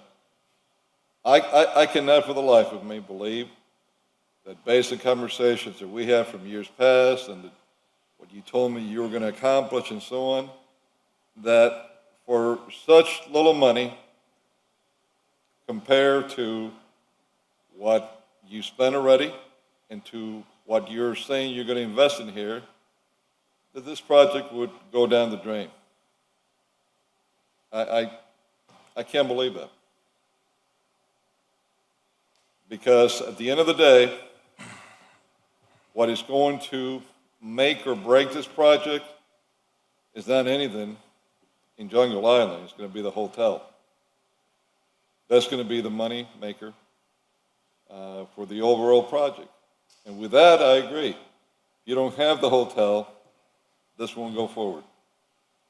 Yep. So this is really a hotel concept now in the new plan, more than a tourist attraction. But it's very good for the city to keep a tourist attraction such as that. I wish we'd have maybe have brought Seaquarium over and maybe had another one where they would have fed off each other and they would have done better. Because, you know, it's like Orlando. After Disney, you had everybody else that came, and everybody makes money. They're standing on an island by themselves. It's a good concept that was created. They're adding more to it now, but in today's age, forgetting COVID for a minute, you know, pre-COVID, it's very tough to make it on attractions of their size unless you bring something else to it. And that's why they came with the hotel concept, and that's what's going to make it. But my whole problem right now is that, you know, darn it, we're not talking about huge dollars for your investors and your hedge funds and whoever. You know, I'm sure you're paying a good old Brian May back there a good chunk of money. He's getting at least 10% of the $900,000 you owe us.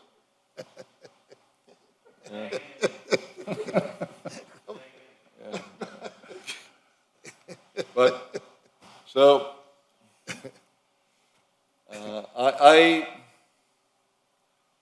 you know, and I'm getting quick numbers here that I'm quickly trying to put together and assess.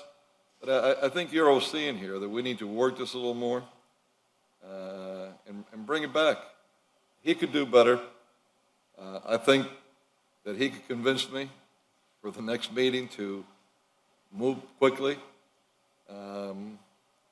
If there's any emergencies, there's nothing that prevents us from not hearing an ordinance on first and second reading the same day. We cannot, for land use and zoning, we cannot.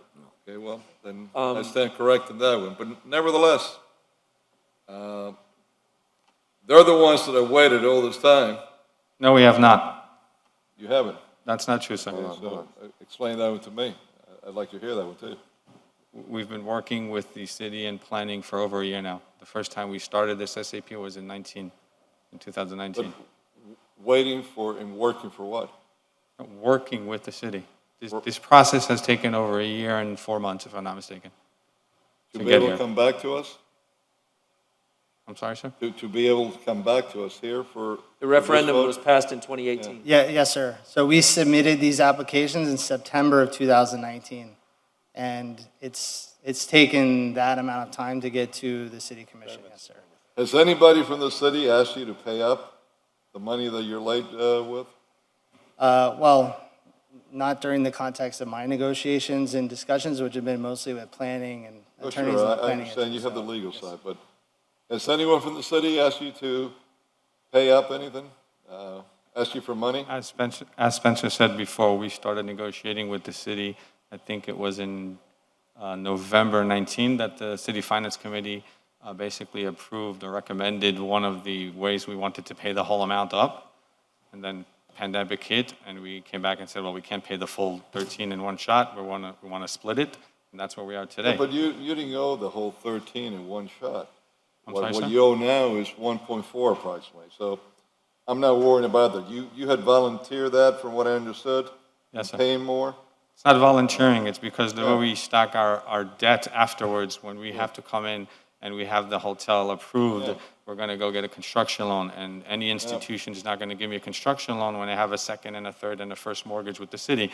So it was in our interest and in the city's interest to pay that up front. Well, thank you, because at least you're laying it on the record. It was always on the record, sir. What I didn't want to do, that you're going to pay that not because you want to please the city, but because no bank is going to give you a first loan if you got these other loans there already. So, in other words, if you got smaller first loans, they're not going to give you a larger second loan. What is the loan that you anticipate in getting for the hotel and anything else that you need? We don't have final numbers yet because we don't know the final design of the hotel, sir. But it would be in the hotel. You gotta have some about numbers. 120. Okay, thank you. About 120 million. And even for 900,000 that you owe us, you can't pay the city $900,000?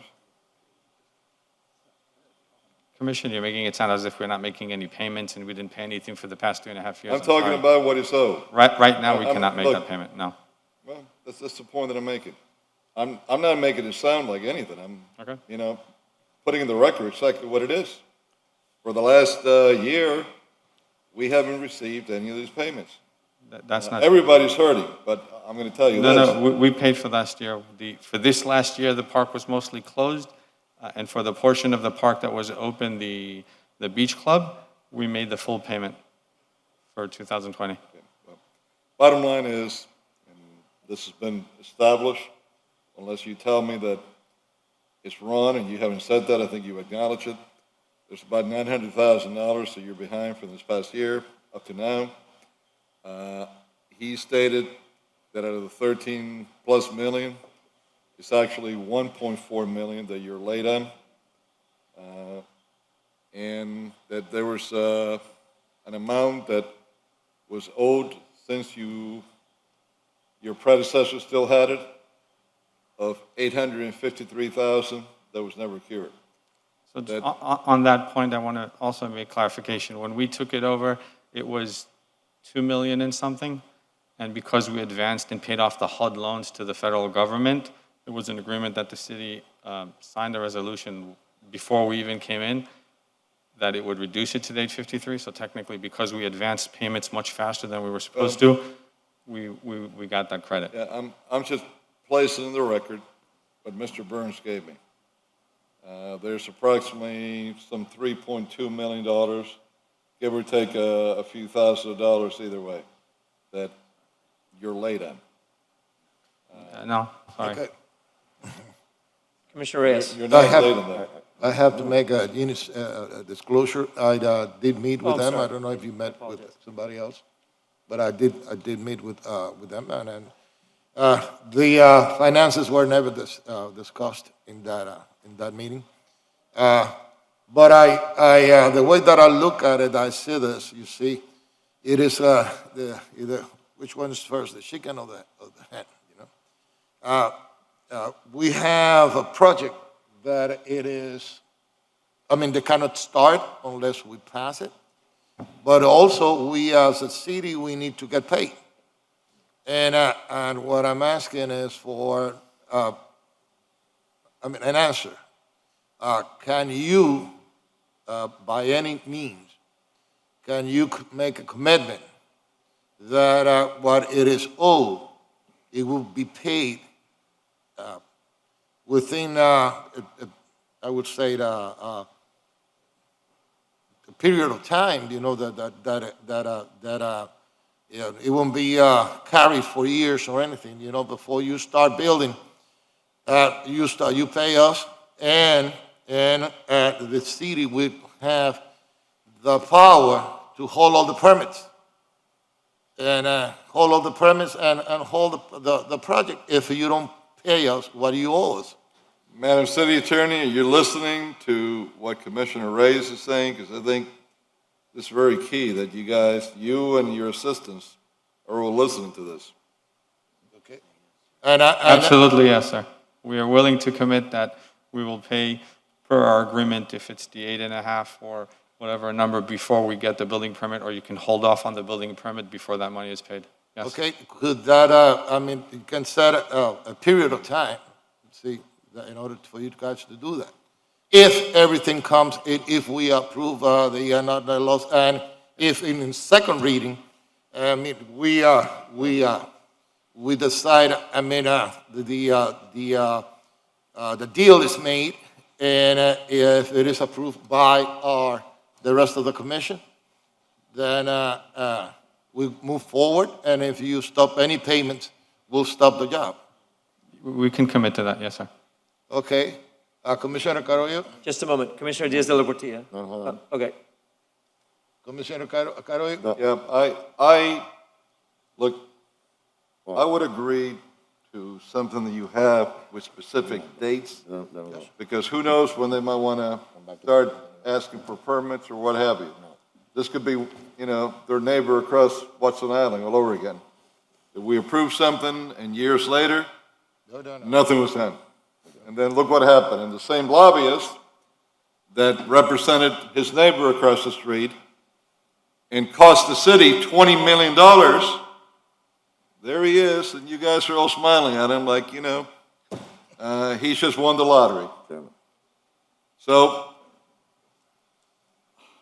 I will not vote for anything whatsoever where I don't at least get an acknowledgement that they are going to pay us in full soon enough. The $900,000 that they're in arrears from last year, and that they are not going to fall in arrears again for this remaining year. Because, look,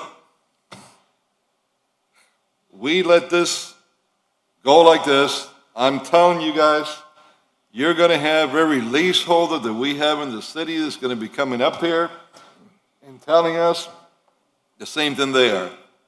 They're not going to pay it. That, well, you know, we had to be closed down, and so on and so forth.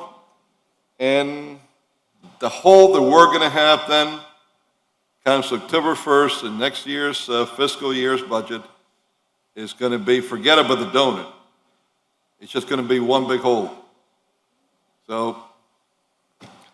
Commissioner, Commissioner? yes.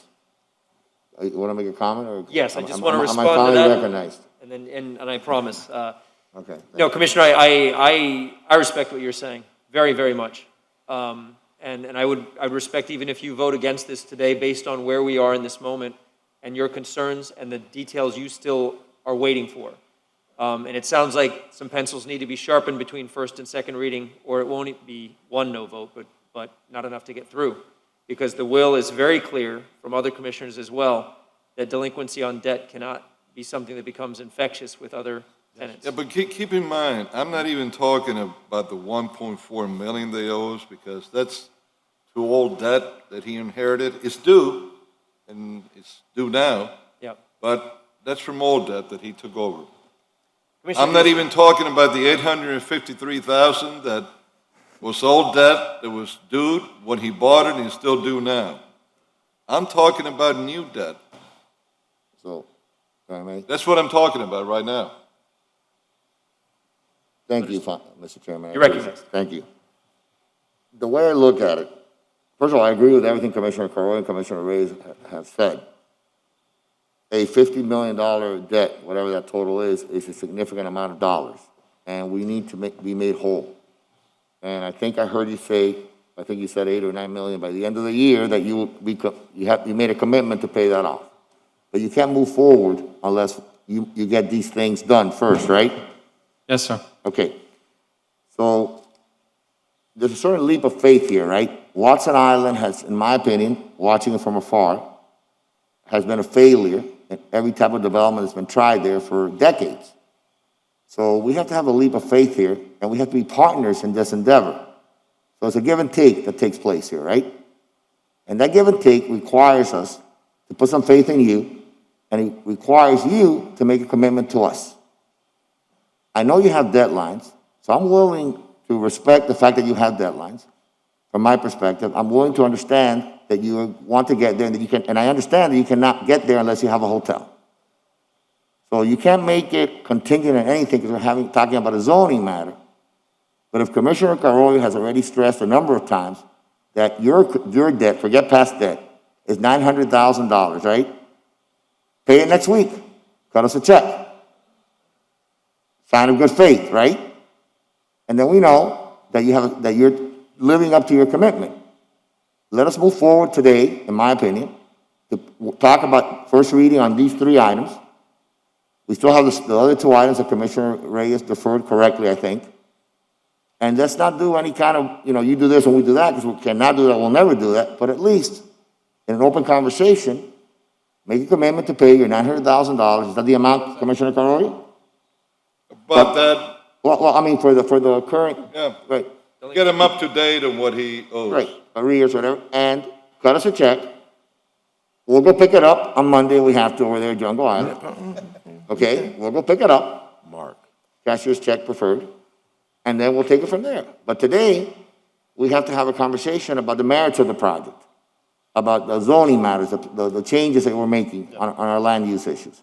Let's have that conversation and stick to that, and then I know what I've heard everything so far is that you are going to pay your debt, but you can't get there unless we allow you to get there. Yeah. Unless we give you that path to get there. And unless we believe in what you're doing, then we're not gonna get there, neither one of us.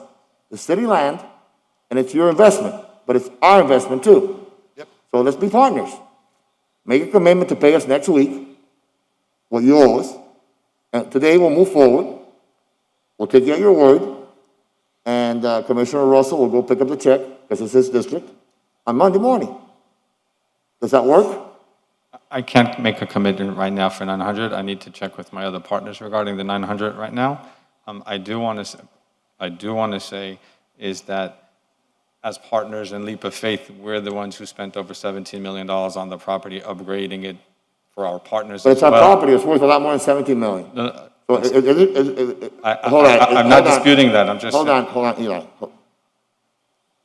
If you can't get on the phone now and call your partners on a $120 million investment at least that you're making in a hotel, and get a guarantee you can't pay our city when you own $50 million bucks, that you can't pay $900,000, then I'm worried about that leap of faith.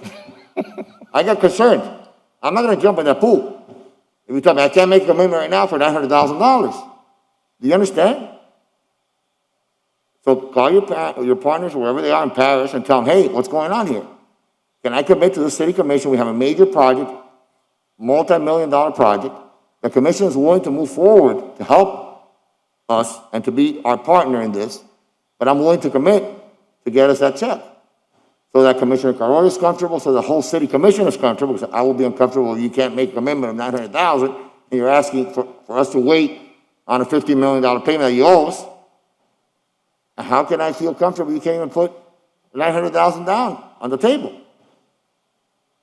So what I'm asking you is, if you want us, from my perspective, I'm one commissioner, but I think it's a pretty close vote here, that if you can't tell us that you're willing to pay us $900,000, was the only thing Commissioner Carollo has requested. He hasn't requested all the other dollars from the previous investor, the previous owner, or leasee. Then we have a problem. Because I want to be your partner. We want to be your partner. But we have to believe in you. Give us a reason to believe in you. And there's no better reason to believe in you with some money that you owe us. It's not your money, it's ours. That's our responsibility, our fiduciary responsibility to our taxpayers, that you pay us what you owe us. And we can't continue to give you all these benefits and move everything forward without you living up to your commitment to us. Not to us, but to our city. My 2 cents. Commissioners, I just wanted to remind everyone that the reason why all of this is at issue, and normally it is not at issue in other cases, is because we have a provision in section 2-208 that provides that permits shall not be issued for properties that have monies due and owing to the city. So that's why you have all been asking these relevant questions, to the extent that this needs to be negotiated and resolved ahead of time. But Just to make that's important to the point I made. Yeah, no, it is. If they have a commitment to pay and there's a payment plan, for lack of a better term, that's put into place, then they're living up to their commitment. There's a payment plan, right? But you're not willing to make the first down payment. You just told me, I can't commit to this, I haven't spoken to my partners. So yes, if there's I'll make that commitment. that's all I need. Then I'm going to support. I'll make the commitment. Then I'm going to support hearing the first 3 items today, and we'll take it from there. Okay. Thank you, sir. Commissioner Reyes. Yes, and that's what's exactly what I was trying to get. Make a commitment, paying in but we need dates. You see, we need time. And that's what was the concern of Mr. Carrillo's concern, that we have to have certain dates, that you're going to pay by this date, this amount, or we are not going to issue permits. And the whole deal, if we don't give you the permits, we cannot build. And according to the city attorney, no permits can be issued as long as the city is owed money. So I agreed with that already, but Commissioner Del Portillo wanted a faster advance, I understand, and yeah, I know he wanted it Monday, but I mean that's fine. right. I mean, and what he's saying, he has makes a lot of sense. We're Everybody making makes a a lot $50 of million deal that you cannot come in. Everybody makes a lot of Check like that, but what? Okay, I'm going to give you my personally, I'll give you the benefit of the doubt. You see, and I trust. I'm going to trust that if you commit that within a given time, you see, we're going to get the payment of what you owe. I'm willing to vote yes today and see what happens between. Now, it will be wonderful that between the first reading and the second reading, the city received some funds. that's what I just committed to Commissioner Del Portillo, not next Monday, sir, it's 4 days from now, but before the second reading. Before the we second paid. reading, Yes, sir. there you have the time. And I think Commissioner Reyes, and I mean, Mr. Chair, and I'll shut up, I promise, after this one. At least for this part of the conversation. You make that payment between now and second reading, as Commissioner Reyes said, come back to us at second reading, and you say, by the way, this is what we're going to do. We're going to make these payments during this period of time, because you know your time frame, you know financing schedule. That's right. And I get the financing problems, right? You have to get this approved. You got to go back to your lenders, to your investors, and to your banks. They're not going to give you the money you need unless they see certainty along the way. I understand all that. I think we all do, right? For sure. Thank you. We get that. I also know you have time, but we need to know, hey, over the next year, over the next year and a half, as we get our funding, as we begin building, as we begin to pull permits, we'll give you $1 million here, $500,000 there. That's the kind of thing we want to know. That way, it's an honest partnership. It's an honest marriage. We're honest with each other. This is what I can do. I'm sorry, we don't tolerate that. You got to do a little bit more. But you say yes, and we agree. I think that's the idea here.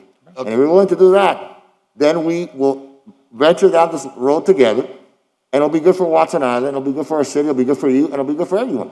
But it's got to be a win-win for both of us. Agreed. Okay. Thank you. Gentlemen, if I could bring this to Yes. a close. So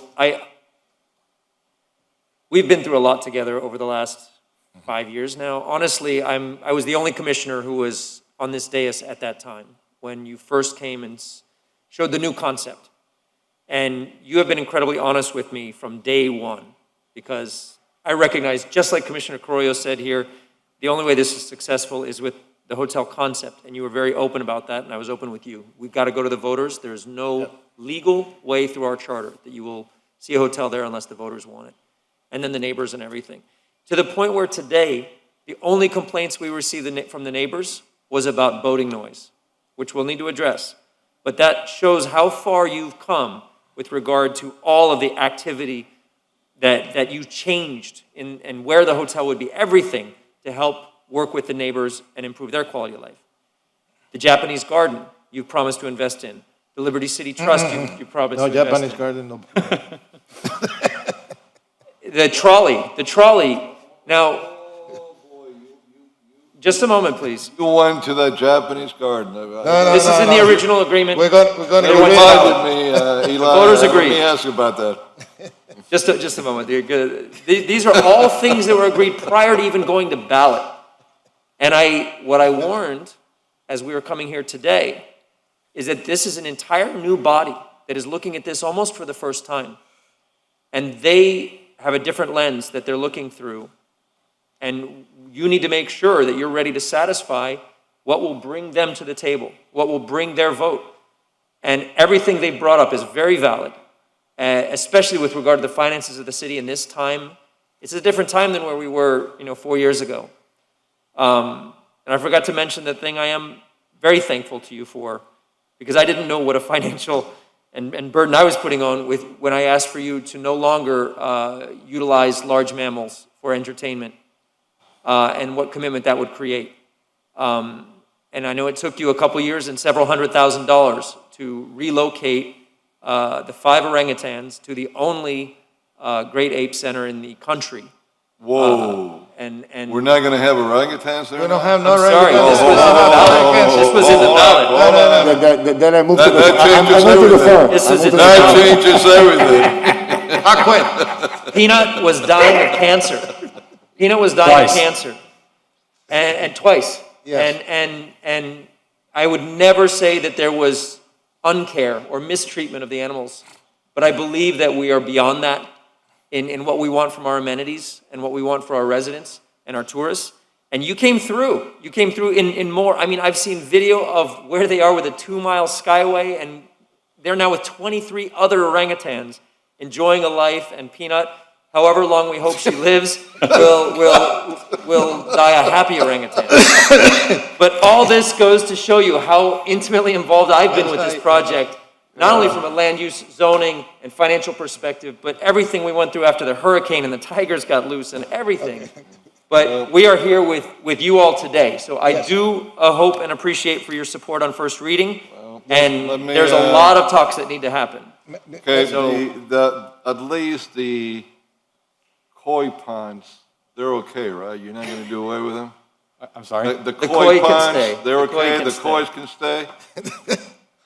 The Japanese Thank you. garden, the koi will stay. Well, that's my only objection. And when I met with them, I told them that we should replace that Japanese garden with maybe a tropical volcanic. Tropical. No, I'm just kidding.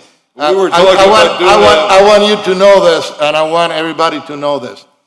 You see, as a lone resident of the city of Miami, I want anything that it is placed in Watson Island, I want it to succeed. And for various reasons. And the first of all, I want to be proud of what we get there. It is a hotel and a tourist attraction, and I think that we need it. We have to keep people here in Miami. And I want you to succeed. It's not that we want you to fail on anything. But what's fair is fair. And I'm willing to vote on the first reading based on your commitment. And I think that we're ready to make a motion. All right, I'll take that as a motion If I from can- Commissioner if I- Reyes, If I Yes. can. seconded by the chair. Commissioner Carrillo, you have the floor. Thank you. I don't want to burst your bubble, but that you were the one that was here first. Watson's laughing because he remembers. He was around here in the 80s. Let me give you a little history. Who knows the most about... Let me I didn't tell say you, I'm the I know oldest the commissioner history. here. No, I didn't say I'm the oldest commissioner. He almost had a duel. No, you need to know this, okay? Because I've suffered through Watson Island more than even Eli is fainting here. Back, I think it was around 86 or so, there was a project that was being financed by some chap from Libya, I think it was, or Algeria, that was living either in France or the UK. I think the UK, but maybe it was France. It's a long time. You know, I forgot some of the particulars. Anyway, he had gotten a group here, and the deal was 99 years. 99 years. How many years are we giving you now? An extra 35 if we build the hotel. Okay. But it was the whole island. So this is for 99 years for the whole island. The whole island. Oh, wow. And it was for even less money, much less money, than what Byrne was paying at the end. So, you know, stupid me, I got people pissed off and they wanted to knock me off and all hell broke loose, but the deal didn't go through. Even when, you know, all the votes, I was the only one that said no. So then, a new deal. Where's old Brian there? Yeah, a new deal. And boy, you know, he's he comes with Watson Island, you know? No matter, you know, what goes down there, you know, Bayfront Park, other places, you got old Brian May, you know, attached to it. It's like one of those ticks, you know, you got to burn him out. Anyway, comes 1995 into 96. The mayor, there at the time, had negotiated the deal with Byrne that Brian told him to do. What happens? The mayor dies. That Joe Carollo, you know, he's around to screw everything up again. And I get elected mayor. So from up here in the dais, I renegotiated the deal and to get in the city a lot more money. Byrne was having a heart attack, like, you know, not as bad as you here today, but he was palpitating. So finally, when we had the inauguration, so that he could express your predecessor his thanks, he gave me the baby orangutan. And I think it was set up, because they did it on purpose so that, you know, I was mayor by this point, a little baby orangutan pee all over me. By the time.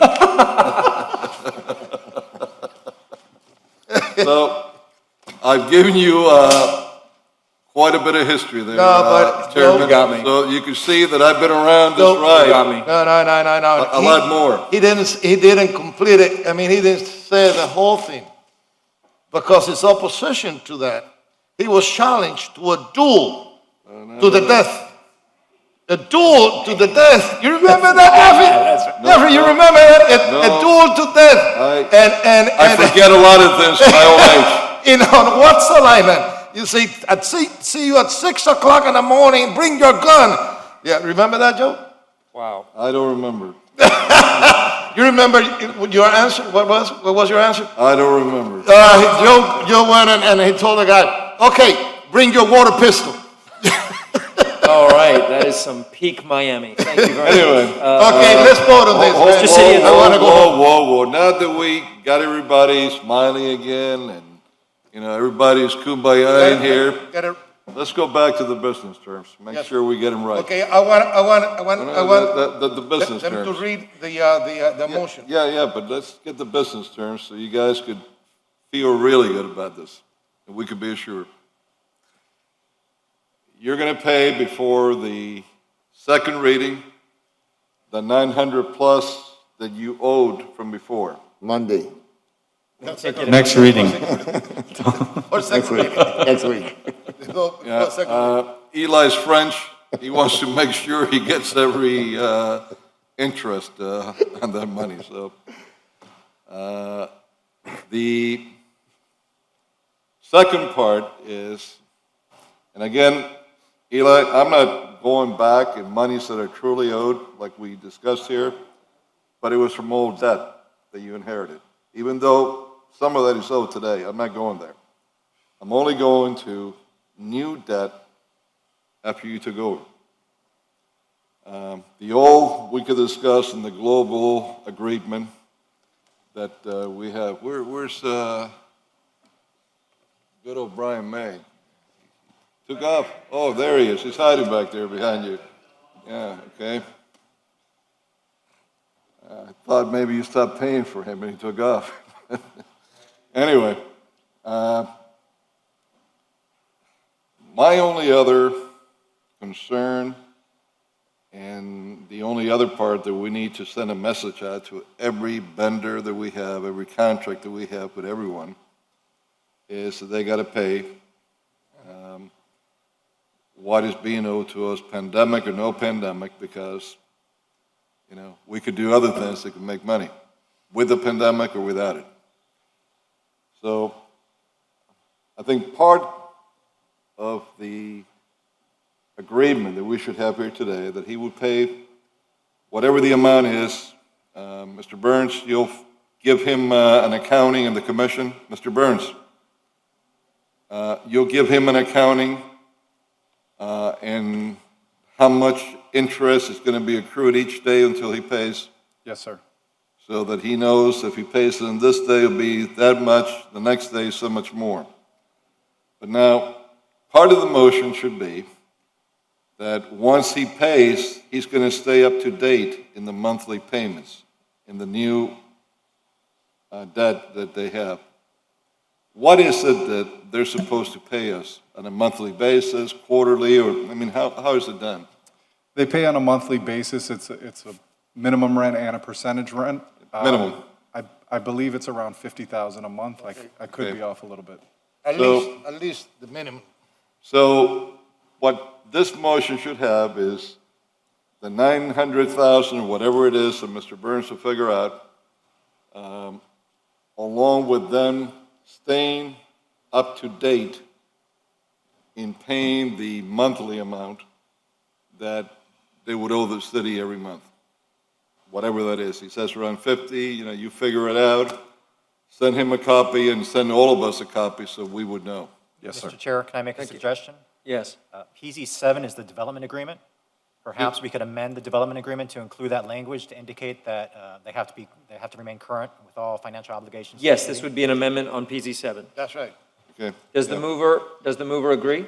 Yes. All right, seconder as well. Mr. City Attorney, please read PZs 5, 6, and 7 into the record. Thank you, Mr. Yeah, Chair. but keep this in mind. Well, Okay. if he pays and he's up to date, he'll be up to date before we vote on PC 7. So if it's part of PC 7, I'll accept that. Because then, you're up to date up to that point. That's fine. Okay. So, We're talking about the monthly rent, yes? yeah, right. Okay.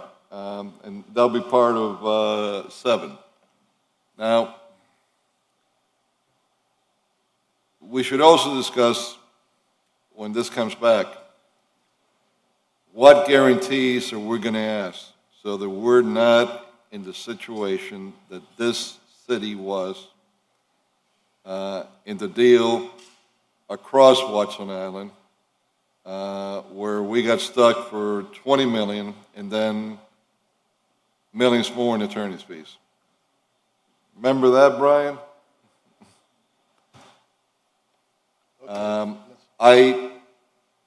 I want the city attorney to come with some language that if they don't start developing by a certain due date that this commission would agree on, that all deals are off.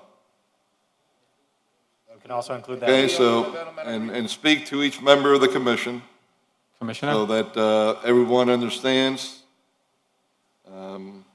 what it is before we even come up here. Mr. Mimoun? I was just going to advise the commissioner that it's already in the agreement and in the referendum. That's why we are saying that we have a time constraint, because if we don't get the building permit by a certain date and then finish the hotel by another certain date, because of the lessons learned from across the street, we will lose this ability. So it's already All right, embedded but- in the agreement already. Thank you, Eli, but go ahead and go through that again, check it out. Yes, sir. And if you need to place anything else that's stronger to protect us even more than what he alerted us to, please do and discuss it with the commission. Yes, sir. If it's fine the way that it is, then it's fine.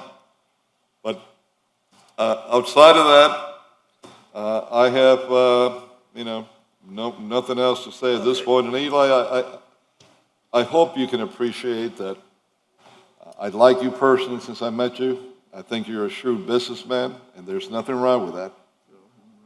But we got to deal with some of these things in a business-like matter. As it is, we've asked very little in return. I accept that and appreciate that. Thank you, sir.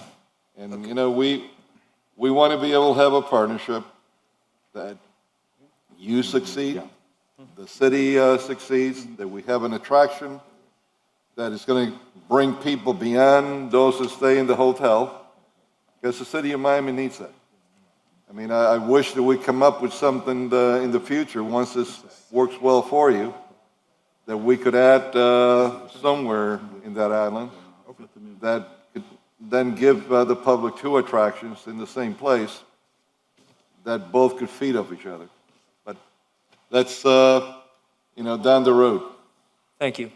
Thank you, Commissioner. Thank you. Barnaby, please read the ordinance. So, Mr. Chair, Yes, sir. before Mr. Mears reads that, they apparently like to get, there's an amended lease agreement, Fifth Amendment lease agreement. Want to make sure we all know what's in that lease agreement and how it reflects and relates to the other issues. That's one. So can you get that to the commissioners? Right? And the second piece of that is on the development agreement that you're talking about now. Want to make sure that the community benefits agreement and the participation requirements there are put on the record so that we can make sure that we speak to the proponents about what we like to see in there as it relates to the residents of the city of Miami and how they also participate in this project. Okay? I would defer, do you want to hear that now, the public benefits? Yeah. Okay, I would defer to planning. if you Or could- they can get with us after. They can get with us after and make sure For second reading? before second reading. Okay, one last thing, Mr. Manager. Let's see, back there somewhere. Mr. Manager, is there any additional input that you would like to give to this commission since you've been working with them much closer than any of us have?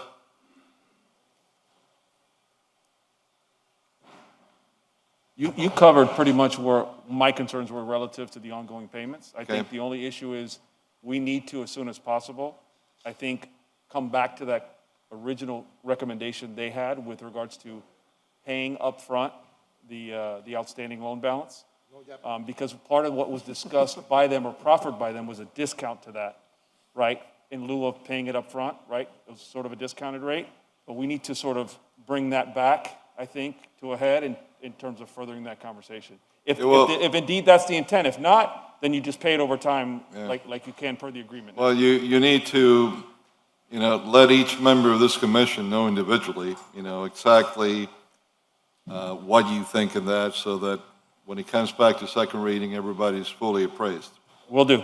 That's fine. Thank you. Okay. Barnaby?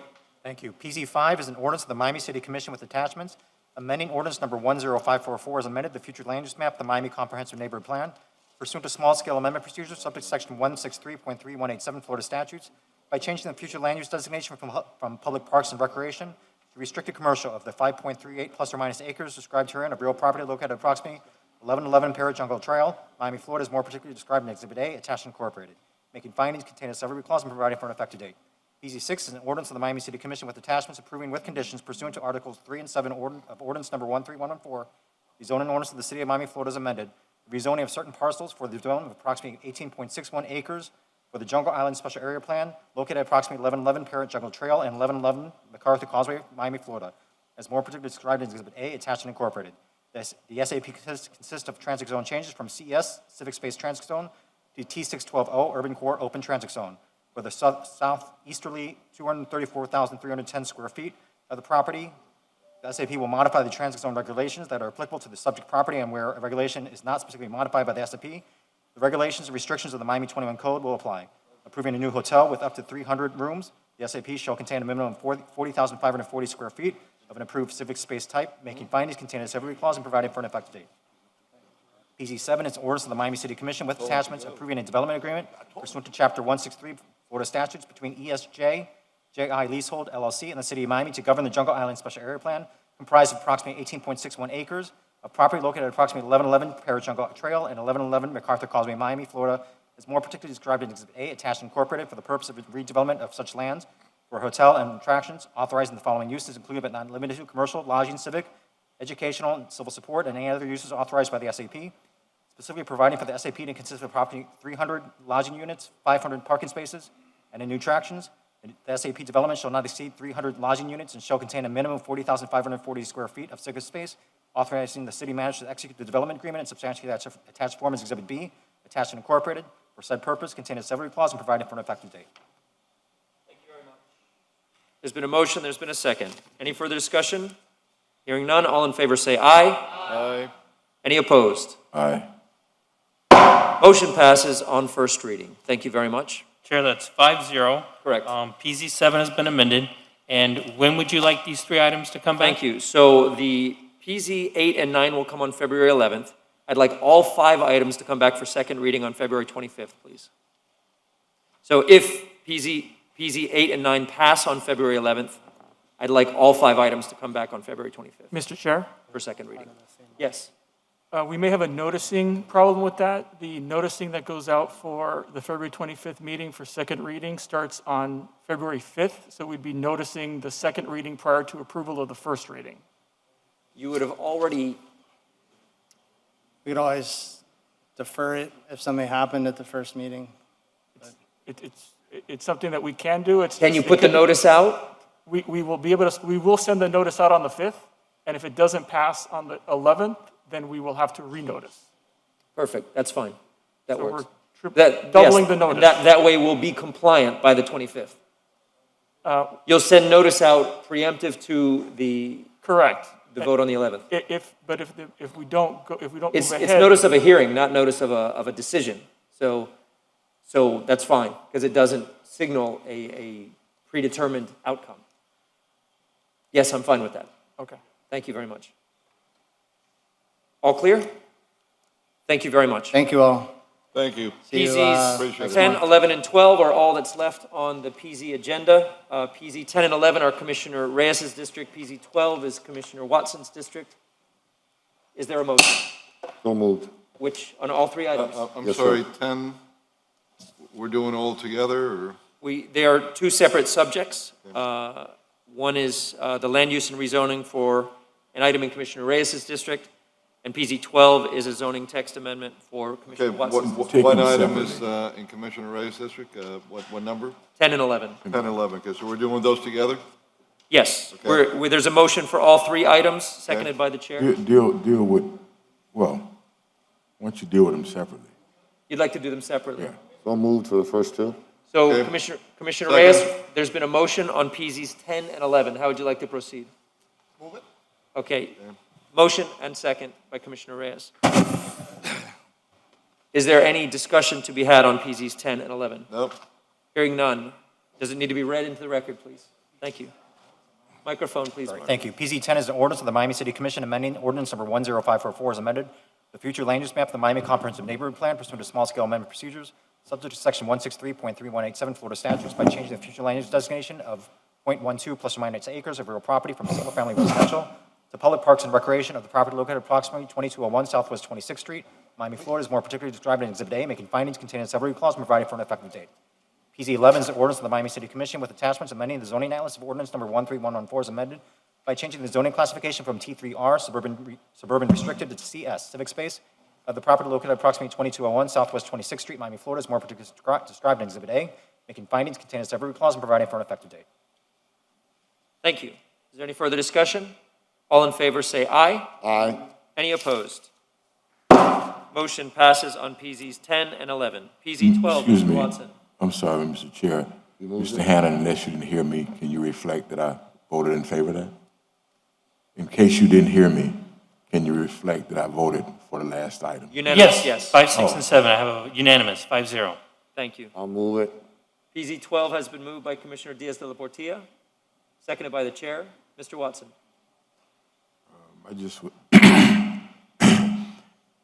My question to Jeremy, or Mr. Pons, sorry, are we dealing with just that one location, or is the classification goes throughout the river on the north side that covers the whole river artery?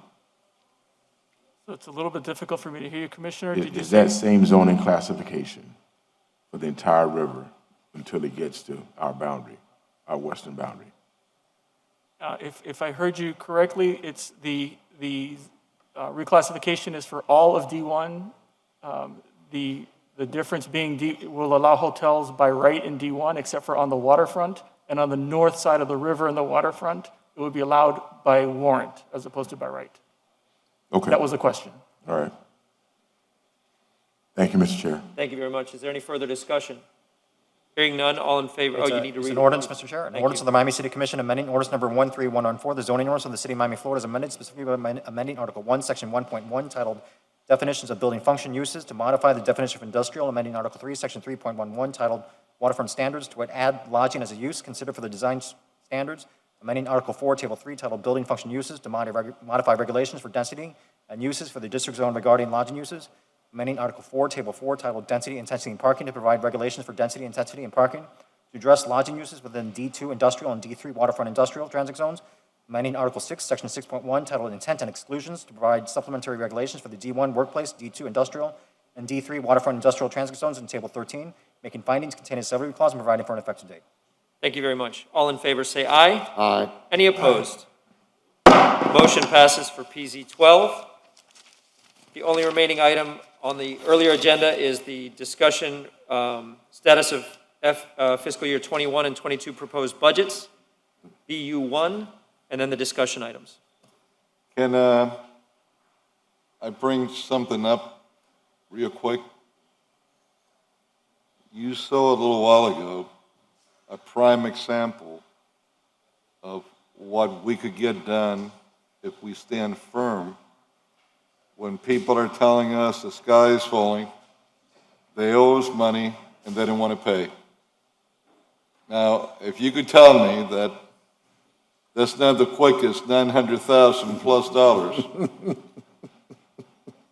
In fact, I think Brian was putting the money in his back pocket. I don't know, he was doing something with his back pocket. He's not a happy camper right now. Yeah, and then he committed to keep paying every month. No more excuses that, he's still got a hell of a break. But, that's a business decision that we're making. And I think we've taken into consideration everything involved. But the fact that he didn't even want to pay $900,000 or so, you got $120 million, might be more. Because he didn't really want to tell us so much because he knew how ridiculous it was going to sound that, he couldn't pay the $900,000. But this is what this commission needs to do every meeting that we have with anyone we deal with. These are all good people. They're great business people, but we got to deal with them equally as good in business terms. Thank you. Thank you very much. BU1, please. Good afternoon again, Commissioners. Fernando Casamayor, Assistant City Manager. For BU1, we're reporting on the first quarter of the fiscal year. Typically, the first quarter of the fiscal year is probably the most unreliable quarter when you're trying to do projections and figure, what if there are any trends that we should be looking out for. Nonetheless, we still convened a group of individuals from the Finance Department, the Budget Department, a financial advisor, and myself. We went over a variety of revenue numbers and our expense figures. While we have not been able to identify any trends that we can start to make any adjustments for, what I can tell you is that we have identified a couple of items that we're going to continue to watch over the next couple of months to ensure that we still have the appropriate revenue in order to cover our expenses. We are running a little low on our expense side, so we are saving money because we're not spending as fast as we thought that we would. But in particular, we're looking at the communication service taxes that are running a little bit low. Obviously, our parking surcharge number, because parking activity has been reduced as a result of COVID.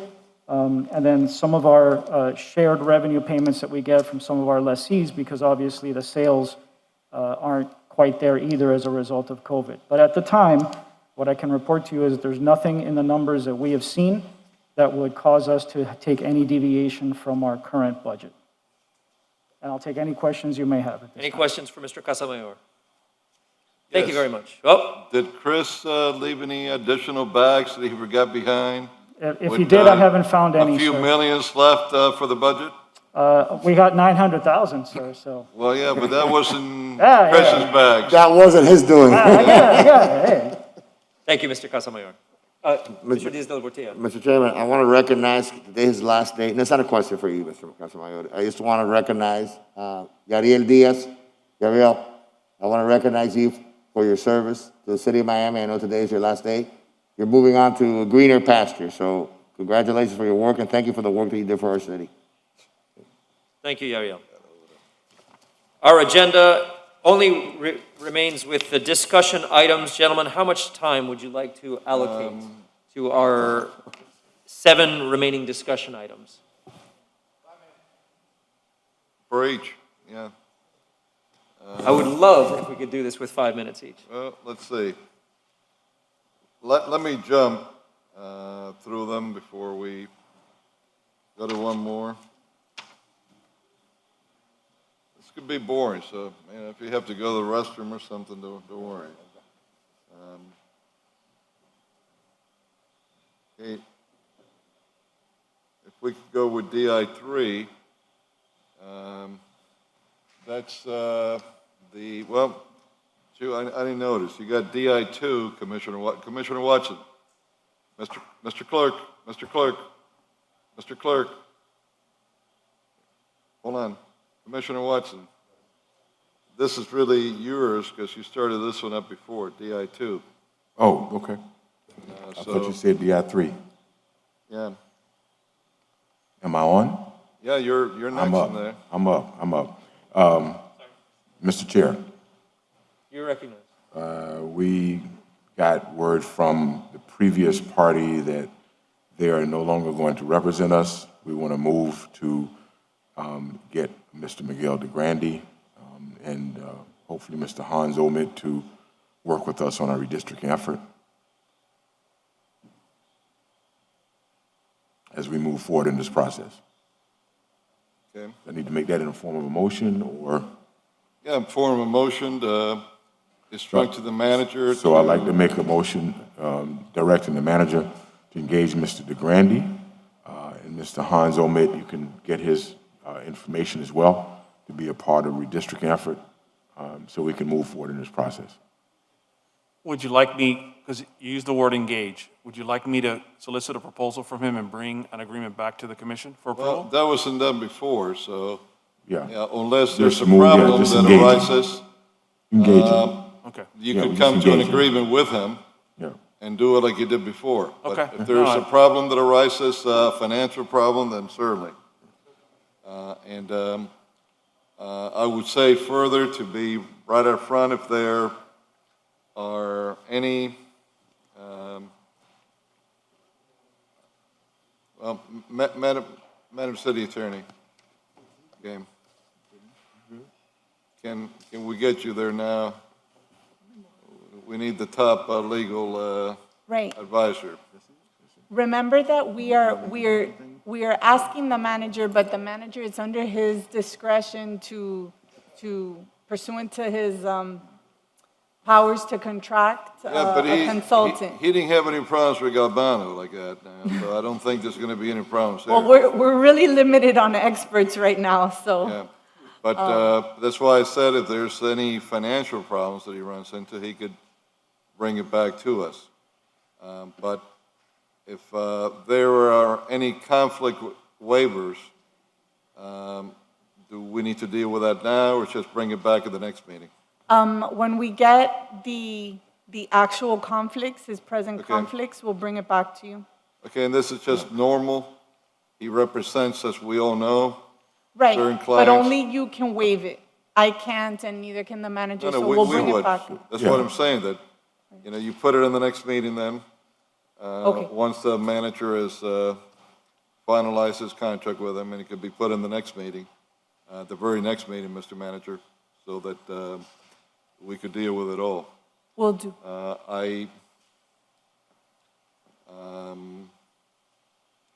Okay, that's it. There's a motion from. Yes, there's a motion and a second. Commissioner Watson, second by Commissioner Reyes. Thank you. Is there any public comment on this motion? Seeing none, I'll close public comment. All in favor of the item, say aye. Aye. Any Aye. opposed? Motion passes. Okay. Commissioners, could I read briefly, well, Mr. Min, because he does it faster, the script for our attorney-client privilege meeting that I want to ask you to have next meeting? Sure. Can I read it Yes. now? Mr. Chairman, members of the City Commission, pursuant to provisions of Section 286.011, subsection 8 of Florida statutes, the city attorney is requesting that at the City Commission meeting on February 11, 2021, an attorney-client session closed to the public be held for the purpose of discussing the pending litigation in the matters of Ernesto Cuesto et al. Versus the City of Miami et al., case number 20-006298, CA 43, pending on 11th in Miami-Dade County, 11th Judicial Circuit, and West Flagler Associates versus the City of Miami, case number 19-CV-21670-RNS, pending in the United States District Court for the Southern District of Florida, to which the city is presently a party. Is that it? No, I'm sorry. The subject of the meeting will be confined to settlement negotiations or strategy discussions related to litigation expenditures. This private meeting will begin at approximately 10 a.m. or as soon thereafter the Commissioner's schedules permit and conclude approximately 1 hour later. The session will be attended by the members of the City Commission, which includes Commissioners Ken Russell, Alex Diaz de la Portilla, Joe Croy, Manolo Reyes, and Jeffrey Watson. City Manager Art Noriega, and outside counsel Raquel Rodriguez. Certified court reporter will be present to ensure the session is fully transcribed and the transcript will be made public upon the conclusion of the litigation. At the conclusion of the attorney-client session, the regular commission meeting will be reopened, and the person chairing the commission meeting will announce the termination of the attorney-client session. Thank you, Mr. Chairman. Thank you. You don't need an action, do you? You don't need an action, you've just stated it. All right. Commissioner Carollo, your discussion items.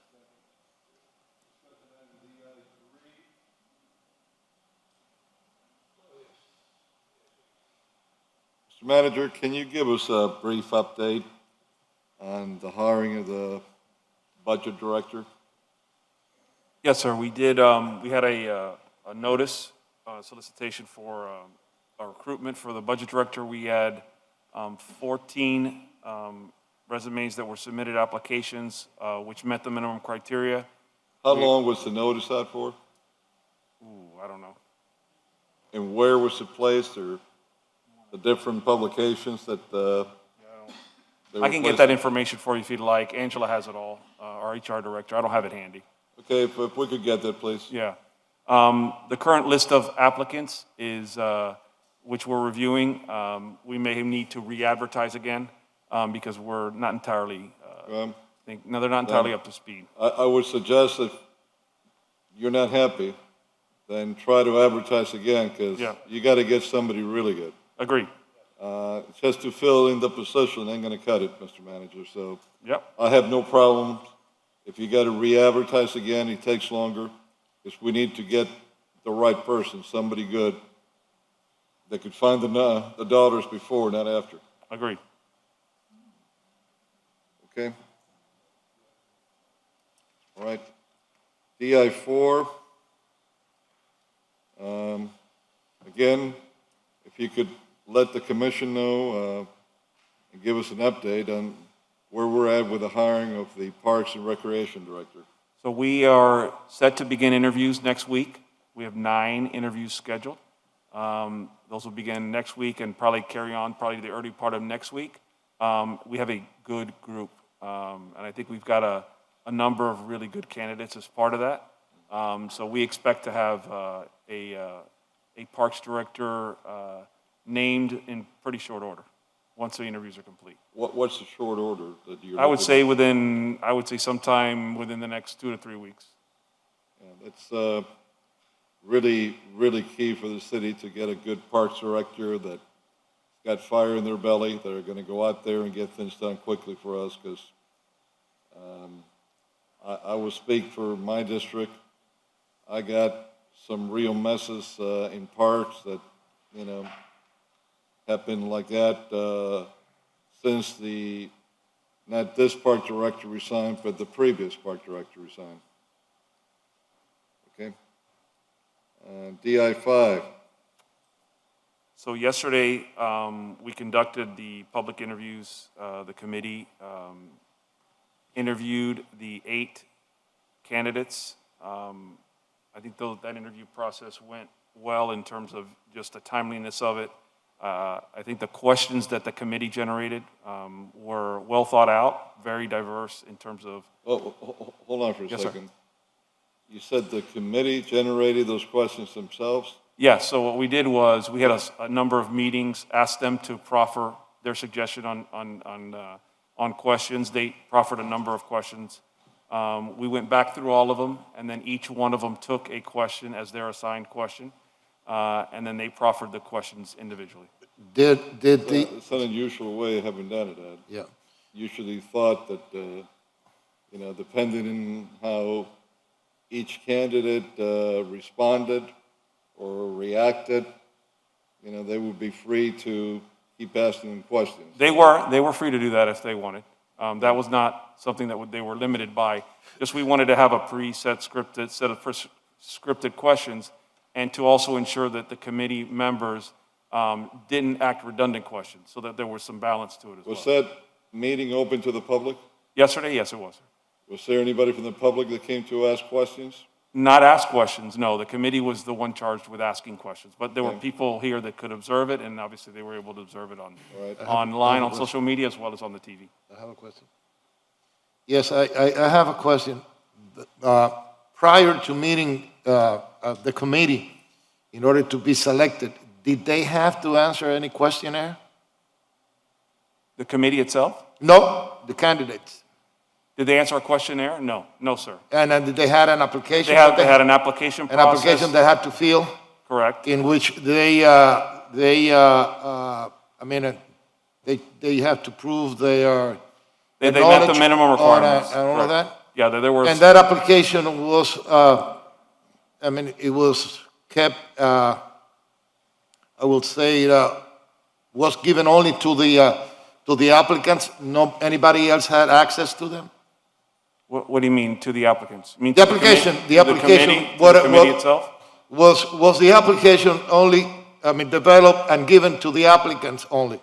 Nobody in the police department, nobody any place, anybody else had the application?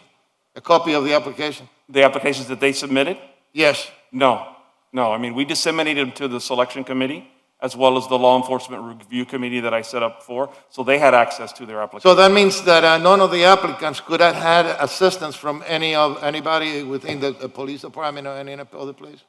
I don't know whether they had assistance per se, Because but they didn't have access to the questions, if that's your question. Nobody had access to the questions prior to the actual interview process. No, what I'm asking is because I don't want anybody to be able to enhance their knowledge or enhance their being coached by anybody. I can't speak to whether anybody was coached by anybody. Remember, nobody directly related I to know the... what I'm asking because, No, no. but I'm just trying to fetch something out and some information. But okay, if you say that nobody knew anything, and nobody knew the application, nobody knew the questions, that Did is. the police chief, Jorge Colina, get to have any input in speaking to the committee members, expressing his sentiments No. on anything? He had no contact, that I'm aware of, in any formal way with any of the committee members who were on the interview court. Don't you think probably that might have been wise? He's the acting chief, at least he could have given some input. I wanted, each of them had their own area of expertise. Obviously, they were recommended by the commission, so I felt like we were pretty well covered in terms of the types of questions we were gonna ask, and their interaction, obviously, with the individual candidates. It's always good to have the remaining chief, and we've been lucky that we've gotten a long time period to do this, and that he's willing to stay whatever time is necessary to hire a new police chief. But if I would have had any say-so, I would have asked him to come before the committee so that he could have given them some input. But having said that, could you give us the names of the last members of the committee, who they are and what their background was? The committee that interviewed yesterday? Yes. So, yeah, I'll get that sent over. Can we hear that now? The committee. That I should have be it. easy. 6 names. 7 names. I have it 7? upstairs.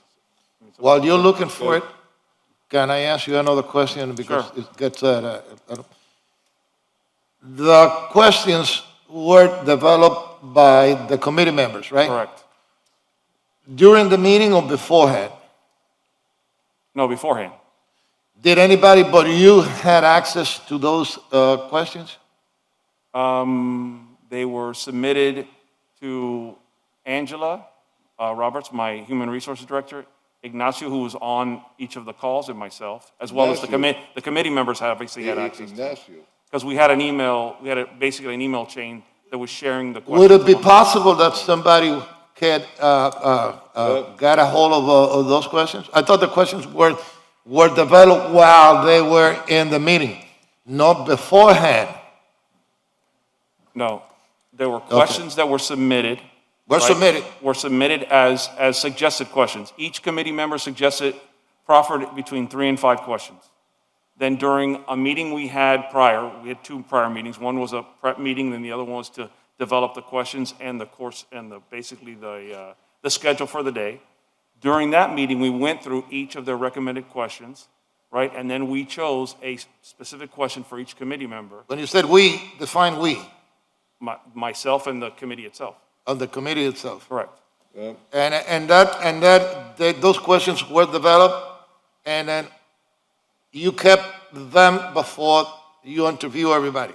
The only ones that had access to those questions prior were the committee, of which we sent them out roughly 5 p.m. the night before. Okay. And then they were never given to the candidates.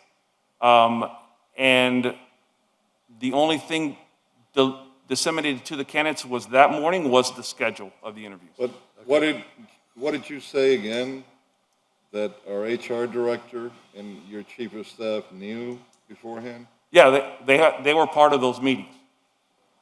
The meetings I had with the committee. They knew the questions that were going to be asked? Correct. How long in advance did they know? Would have been, I think we had that meeting sometime in the morning. Yesterday? No, not yesterday, the day before. The day before? Correct. Okay, so, all right, that's clear enough to me what went on there. But since you don't have the names, let's come back on this one. Once you have those names, let me go to the others that I have. So we'll come back to this one. Okay. Parks? Discussion regarding parks.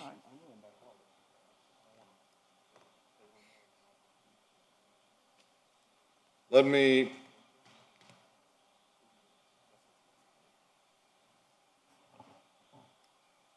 Manager, I have a park in my district that is not your typical type park, as we know or look at. It's on 17th Avenue in Flagler. It's extremely visible. And I've been getting complaints how broken up it is, and it's horrendously bad, almost since I got here as a commissioner 3 years ago. And don't matter who I call, my staff calls, we ask nicely. We're always told that, oh, we're going to take care of it soon. And now we've gone through 2 parks director and nothing's being taken care of. That is such a visible corner where so many vehicles go by, and it looks so horrible that I really would like to see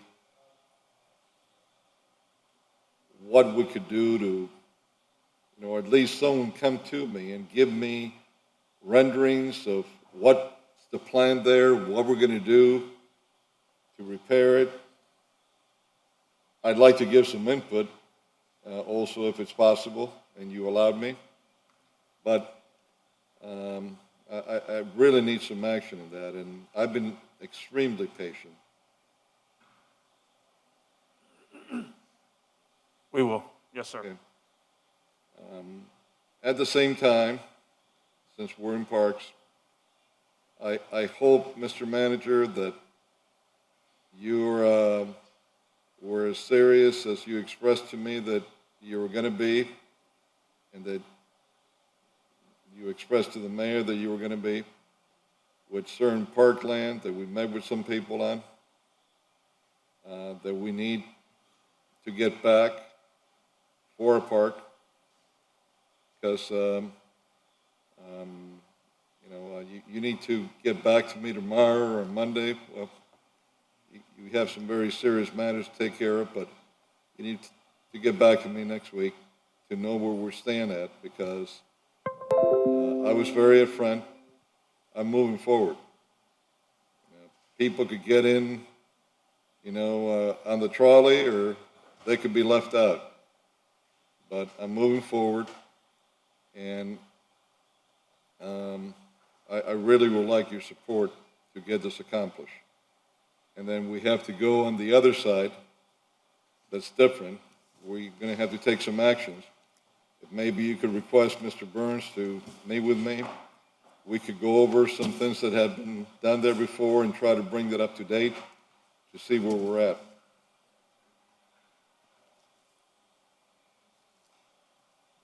Okay. Thank you for that. Sir. Number 7. Excuse me, Commissioner. Yes, sir. Can I just jump in right quick? Absolutely. Mr. Manager, you're going to come back to me on these organizations that are, okay, thank you very much. Yeah, I have it as a note. All right, appreciate it. Number 7, illegal dumping. I'd like to see just a real quick overall brief view of what my district looks like every week. And Franco, if you could go ahead. Here's on 13th Avenue, Northwest 2nd Street. 16th in Flagler Terrace. 739 Northwest 3rd Street. 1105 Northwest 1st Street. 88 Southwest 5th Avenue. This is on 1662 Northwest 1st Street. Is this go back to that one, please, if you could. Is this the area that the city truck went in, one of them? This area here, believe it or not, you see how it looks? One of our city trucks came in and picked up a huge pile that was there before, and this is what they left behind. Nobody cared about sweeping or anything else. We're supposed to have a sweeper with each of the trucks. Yes. And look how it's left behind. Go ahead. 10 Northwest 18th Avenue. Look at that. This is at 13th Avenue and Northwest 3rd Street. 11-1 Southwest 18th Avenue. 199 Southwest 20th Avenue. 499 Southwest 14th Avenue. 1922 Southwest 5th Street. 2148 Southwest 5th Street. 1801 Southwest 5th Street. 613 Southwest 4th Street. That's all construction debris. 975 Southwest 2nd Street. More construction debris and sacks of dried up concrete. I'm not sure what area this is, but you see all this stuff all over the place in these areas here, 3 different locations. Here we go with another one. I don't know if, well, it doesn't have any addresses, but here's 3 more locations. I'm not sure. Yeah, here you go at another location. Another location. Another location. Well, the same one we saw before. Is that the last one? The last one. This is the commissioner. This is another one from the pickup of the bulk comes. That they go and pick up the truck and they leave the trash behind. This is what they leave after they leave. So. This is our trucks that left us. Yep. Okay, Leaving behind the trash. So here's another example that our pickup trucks leave stuff behind and they don't do anything with it. This is just a fraction in 1 week, what we're living day in and day out in my district. And I'm sure Many of our other districts have problems, maybe worse, maybe lesser. We had approved, I believe, on my urging, 100 new cameras to put up. And I think in my district, 26 have been put up, but it's not having any effect. And the reason is that apparently we don't have anybody to be looking at those cameras. And I'm told that only one detective to deal with it all, citywide. So I don't even know how many inspectors we have in solid waste to follow that. Commissioner, with your respect and indulgence, I just wanted to put up something. Well, that's absolutely, in our feel free district. to, feel free to. Go ahead. What is this here in the, is this in your This- district? Yeah, this is my district. It's Go a ahead, whole yeah. block. This is sideways now. Can we put it back? My head sideways. I mean, this is unreal. The whole block. You know, guys, this is the city of Miami. This is not Baghdad or Timbuktu somewhere. Maybe there are people that work in our city that thinks this is normal. I don't. And I'm frankly fed up that we're taking it this lightly, that we're not doing something about it to stop it. We're going to roll out a program in my district. There's going to be carrots and a stick, including, well, you'll see it when it comes out. You'll have a carrot, but it's going to have a big stick too. We cannot claim to be a world-class city, that we're going to be bringing all this technology, and this is what we have in the heart of our city, in the vast majority of our neighborhoods. Commissioner? I agree with you 100% that we have a huge problem. I have been complaining about illegal dumping in my district, and I do understand that although we have cameras, there is nobody watching on the cameras, and if they are watching the cameras, you see, they don't know, we don't have cameras that can pick up the tag of a vehicle, or they look at it, and I mean, when we go by, and it said, because I took a tour with the director, the solid waste director, and I toured him in my district, showing just precisely what you are showing here, because this is an epidemic, and I blame also lack of education. We have to educate our residents that they are not in a place like Baghdad or whatever they came from, that they do this.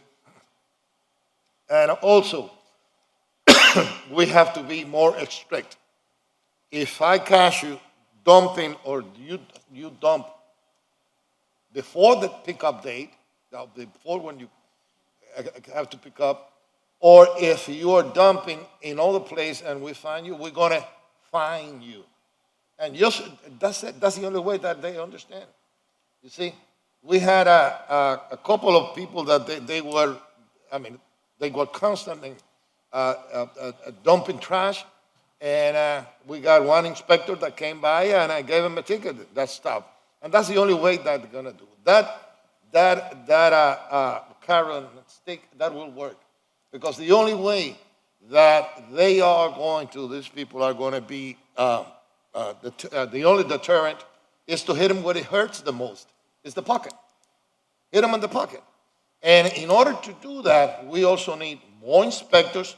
We need more detectives, you see, because even if you, because I go through the trash and you can find the addresses of the people, boxes with their address and all of that, but we need somebody to follow open that, you know? We need to, and I believe that we should ask from the city manager that additional funds for additional inspectors and additional detectives. And also, I agree with you, but there was a picture that we showed, and there's a lot of complaints that you remember back in the days, Commission. I mean that there was the truck came in and they pick up the heavy trash, and there were two guys that they were with rakes and they clean it. You see, they took everything that was left. They don't do it anymore. We don't have anybody raking. I mean, if they pick up with the trash and whatever is left, it's left, and then it is left there. See, I mean, I know that the solid waste director has been working trying to fix this, but from what I heard, he needs additional personnel. If that's what it takes, we should do it. We should get it. Because our streets are a big dump, and people take advantage of it. There are areas, you know, that you have, that some people come from other areas and they dump there. And then we place a camera there and we never catch anybody. And that's what really bothers me. Well, what does it take to catch those people? Does it take a sting from the police to get a police officer that's going to, I mean, is going to be looking for Commissioner, them? I don't know what's going to happen. We approved some 100 cameras. I thought this was going to be the beginning of catching people. And what I'm finding out is that we don't have the personnel on top of that. Now, I'm told that the detectives assigned to illegal dumping and environmental crimes division in the City of Miami Police Department are one. It's impossible for one detective to handle that. And then on top of that, I don't know who we have, you know, looking at those cameras. I mean, what did we accomplish on putting cameras if there's no backup to those cameras? And boy, stupid me, I wanted to put 100 more for the next fiscal year. So we have to get a hold of this, and it requires everybody working together, because we could get up in press conference and talk all we want about how great everything is and how much we're going to bring into Miami, but what you're seeing out there is the real Miami. You know, Brickell, a few other nice areas in downtown, that's a small part of the city of Miami. The real Miami, we're showing it here in these pictures. And the residents in those areas, that the majority are law-abiding, need better than that from us. They have the right to live in a cleaned environment, and you know, we're not doing that for them. This dumping here that you're seeing here now, this is obvious that it came from someone outside of the district, and they just dumped it there. And we, you know, it's not only making our streets look horrible for anybody that comes, but it's creating really unsafe conditions, unhealthy conditions for our residents, especially the little kids. And on top of it all, it's costing us a heck of a lot of money when we go pick it up and have to pay the county at the dump site for dumping it. So we would save a lot of money if we put in individuals to be watching those cameras. If we would put more detectives to be on top of that. And last but not least, our patrol officers have to be vigilant. You need supervisors to be on top of them, letting them know that this is a priority for our city. But Just look at this. I had that problem too. Apartment buildings that they don't provide with a big dumpster where people can dump their heavy trash, and they dump it in the streets. And they shouldn't be doing that. They should be cited right then and there. The owners of those apartment buildings, and I have that. You see? You know that, Mr. Director. You see, apartment buildings, this apartment building, all this trash, you see, old sofas and all of that, it comes from those apartments right there. And it shouldn't happen. You see, they don't have no right on doing that because they don't pay a garbage fee. You see? They don't, and then they should provide the tenants with a place to dump those. And they dump it on our streets. We have to pick it up, as Commissioner Carollo said. It is on our dime. We have to pay for it. See? So we have to be more strict with those people. With the owners. You don't know who dumped it, but the owner is responsible. Fine the owner. Give them a fine. And you start fining them, they will stop it. Mr. Chair, I think we all have that. I want to direct to the manager. I think we all have this problem. I don't know that the answer is one more thing to put on the police department. So I think we all need to maybe come back to us, because I saw a C&D dumpster on a lot that was there for 3 months, and there was no construction going on anywhere within 5 miles of where the dumpster was. I think what's going to be necessary is to find out where the balance of those 74 cameras are. If we need more, technology does exist. If we need more, that's fine. But most importantly, the environmental guy, I noticed the thing running, it's only one of him. So you can't have a set of eyes on 200 cameras. It doesn't work. So if he needs more personnel and up our fines, then maybe that helps pay for some of this, but we need some more personnel watching these cameras. And so I guess maybe come back to us so that we can all kind of participate, because it has to be an integrated sort of solution rather than just some one person taking it on, which I also want to at least direct the city attorney to take a look at the legislation on these lots, abandon thereof. I think the legislation is probably outdated from my perspective. And can you come back to us and give us something, take a look at it, and come back to us and tell us how we can strengthen our hand on these vacant lots, please? Thank you. I want to hear from you briefly.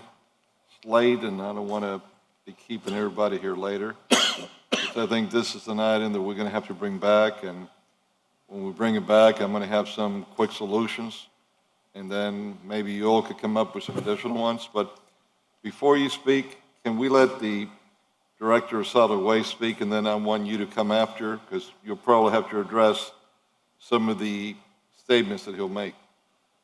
Good afternoon, Mr. Commissioners. Mario Nunez, Director of Solid Waste. Photos speak for themselves.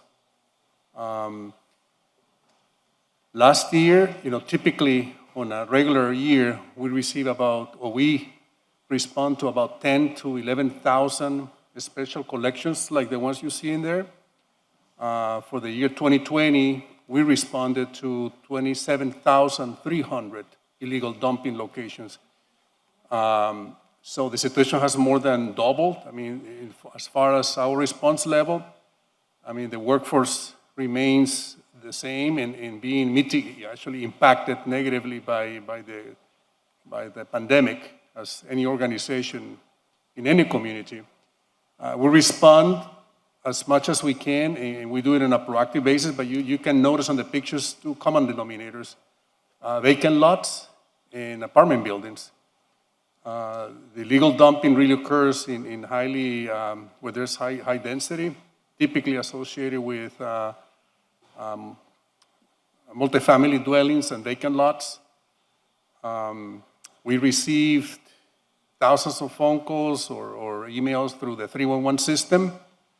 Mr. Carrillo, actually out of this 27,300, over 4,160 illegal dumping locations were located in your district alone, just last year. And we do the best we can. Illegal dumping, it is definitely a malady. I think it has worsened in terms of not following the rules. If you remember also last year, the frequency of collection diminished for a few months to weekly to biweekly, and we learned some lessons in there that it did not work as we expected, compounded with the fact that more people are throwing things at any time as they wish. As Commissioner Reyes mentioned, some of this illegal dumping comes from outside Miami-Dade County. Definitely, we have evidence of that. It's very typical. A lot of illegal dumping happens during the night hours. And you will expect it will be a Friday or Saturday. Well, it can be on a Tuesday night and Wednesday night more than on a Saturday night, between the hours of 1 and 5 a.m. So we see a lot of construction and demolition, but small projects, roofing, fences, and things like that, construction and demolition occurring, being thrown by, not necessarily by residents, but actually by people engaged in those kind of business. We do the best we can with our code enforcement workforce. We work in conjunction with the code compliance office and with the police department. We have 105 functional cameras. 3 years How many? ago, 105. 3 years ago, we only had 5 cameras working. You approved funds to purchase 50 cameras, which we did, and we allocated each one of the cameras evenly. But we have a total of 105. Can we do better? Absolutely. In this issue of electronic surveillance, obviously that is a game changer for the city. We did identify 203 violations from October, November, and December last year, and we responded immediately to those. I understand that there were 3 arrests associated with electronic surveillance over the last 3 months, where police basically responded to issues like that. And I also, working in conjunction with police, the software has arrived and it has been integrated, so we don't have human eyes. There was inspectors, our inspectors watching the cameras. We're in the process of going from 30 cameras to 105 cameras to have the software identify real time when somebody's dumping a sofa or a couch, compared to having a human eye kind of rewinding the tape, trying to find who did it. And obviously, there are some opportunities that we have and challenges that we have ahead, and I'm ready to undertake those so we don't see those photos that you just displayed on the screen. How many code enforcement inspectors, well, let me rephrase it. How many solid waste inspectors do you have? 8. It's citywide. Citywide, yes. Nowhere near enough. Nowhere near enough with what we're seeing. This is only one district, and part of it, not all of it, in 1 week. So that's an area that we're going to have to improve in hiring more solid waste inspectors quickly. We're in the process of hiring 4 right now. Interviews are scheduled for next month. That'll bring you But up I to see what 12. you're saying, yeah. Can you assign them to can you assign them to particular districts, for example, districts that they suffer the most, I will say the District 5, District 3, District 2, my district, assign them to be going around? I mean, particularly in that district, can you assign some of them? We basically, we have, and I have the chief inspector Yes. with me. We have the areas well defined, Chief Timmons. Yes, I know, and he does a hell of a good job.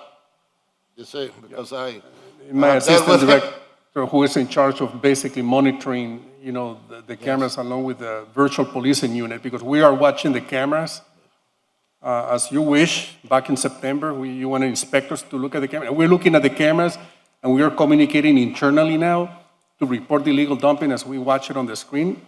So we are picking up kind of, the response level has increased to better levels, but what you see on the screen, you cannot deny what you see. Is again, I mean, there is something very important about ownership, the community ownership. If I own my community and I value my community, obviously illegal dumping diminished that perception that my community is clean, is beautiful, and I enjoy living in there. The environmental education has been reduced, unfortunately, given the fact that the pandemic, we used to visit schools. We used to actually work with about 20 to 23,000 schools and kids and families every year. Last year, unfortunately, that has been reduced to a level that we need to resort to other means that are less effective. We believe that the face-to-face contact is more valuable than social media or doing extensive mailings, even though we do. But this is a four-pronged approach. It's environmental education, it's collections, it's code enforcement, and it's law enforcement. Those four pillars are the basis by which we can change what we currently experience. And we hope, that for the year 2021, that we can improve those areas. Not only the other areas, but the one that I'm responsible for, which is collections, in having a level of excellence. It is critical to me, so I do appreciate those photos where You did see the ones that, after some of your trucks picked up the trash, how they left the location. Can you go back to one of those?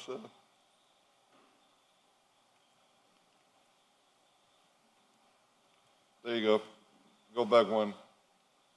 Right here is an example. That's raw garbage from what I can see. So that's a sanitary nuisance that needs immediate attention. Whatever trash was there, they came in bulk and took it out, and that was left behind.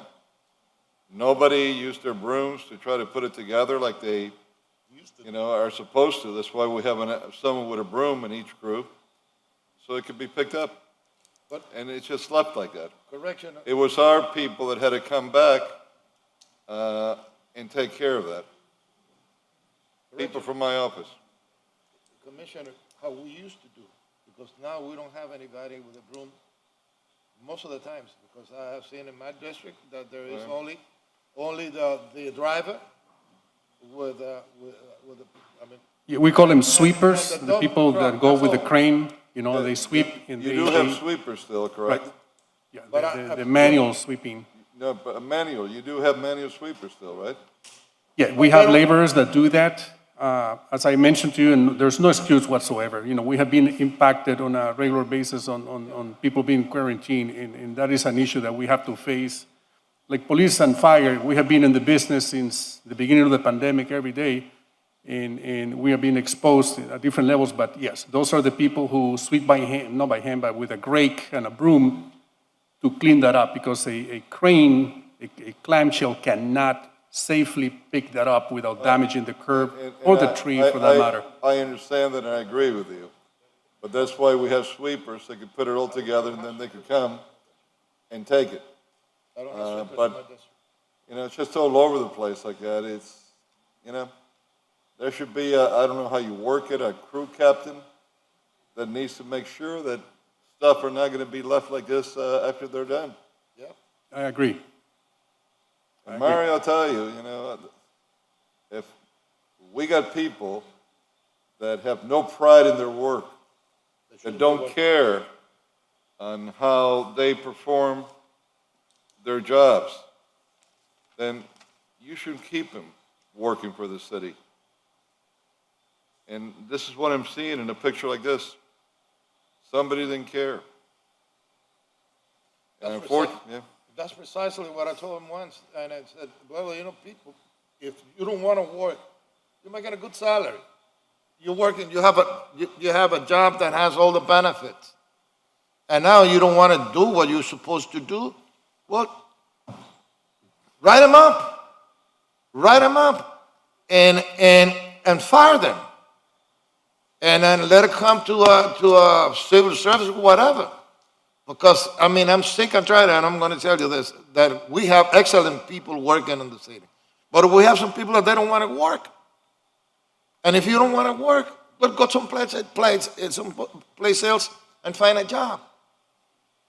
You see? There are other people that really work hard, and these people are making them look bad. You see? Could you try to put a plan together, Mario, to come back to us with, to see what we could do to better improve the situation that we have? This is really a priority for the city. And, you know, this goes hand in hand with the problem that we have with the homeless in the streets. And just like the homeless situation that we have, we can't keep going to the same old solutions that have not worked to resolve the dumping problems in our streets. So if you come back and do that, I'd be grateful. Can I add something to that? Sure. Commissioner? Give us your wish list. What do you need? How many inspectors do you need? Microphone, please. How many inspectors you need? You see? How many detectives do you need? What will, I mean, maybe we don't have the funds for as many as you ask, but we have to take into consideration that this is a health hazard for a city. And then besides that, they look horrible. And we have to solve this problem one way or the other. And I think that we have to incorporate the help of our police department or patrolmen. You see, if you watch somebody dumping, stop them and say, what are you doing here? Or cite them. You see, be on the lookout. See, we need to work together. I mean, we are all on the same boat. This is the city, and we are all city employees, and that's the way it should be. We have to help each other. Okay. Chief Papier, can you give us your input in what you've seen here today in these pictures?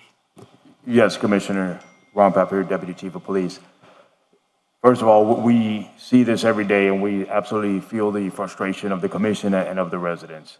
As the director said, the last 3 months of last year, we had 205 incidents of illegal dumping. I'm happy to say that we have some good solutions already in place. As a matter of fact, just this week, we are installing the video analytics. Basically what this is, and this is actually a technology that was actually developed to detect terrorism, but we're gonna incorporate it into our illegal dumping areas. So we do have over 104, 105 solid waste feeds. We have over 400 feeds that are coming into our real-time crime center. So you're absolutely correct. We cannot sit there and monitor every single feed. However, with these video analytics, basically, in a nutshell, what it does is you'll draw a perimeter around the area that we know illegal dumping occurs. If somebody gets introduced into that area for more than 10 seconds, it sends out an alert. So now if we're not looking at that camera, the real-time crime center officer could immediately look at that camera and dispatch an officer to the location. If there isn't an officer available and we don't get dispatched there in time, at least we'll have the information to immediately follow up on the crime. And then more importantly, we'll be able to let the director know, his people know that illegal dumping just occurred, and we'll be able to pick it up. Now, what that does is you don't create that, someone throws a chair and then someone comes and puts 4 tables and someone throws more trash, because we'll be aware of it immediately. Additionally, we have added, and it'll start next week basically, a second detective to work in our environmental crimes unit. So we'll be able to add another person. It's not enough, but we'll have another person in there assisting in investigating the crimes. But the most important thing is, so we're starting this week, we have the 10 cameras set up. Eventually, we'll have 30 set up with these video analytics. So essentially, we're adding 30 more eyes looking at these cameras. So I'm confident that hopefully we'll see in the next few months, and we'll report back to you that this is gonna make a difference, and we'll be able to kind of get on top of this in real time as the dumping is occurring. Can I ask you a question, and this goes for the city attorney, Madam City Attorney? I heard, I don't know if it is true, that there's an ordinance that we can even impound the vehicle that which all this illegal dumping was carried. Let's say that we catch, or the police catch somebody illegally dumping on our streets that we can cite them and impound the automobile or the pickup truck or whatever? Is that true? I believe that's pursuant to statute, but I am not familiar with it.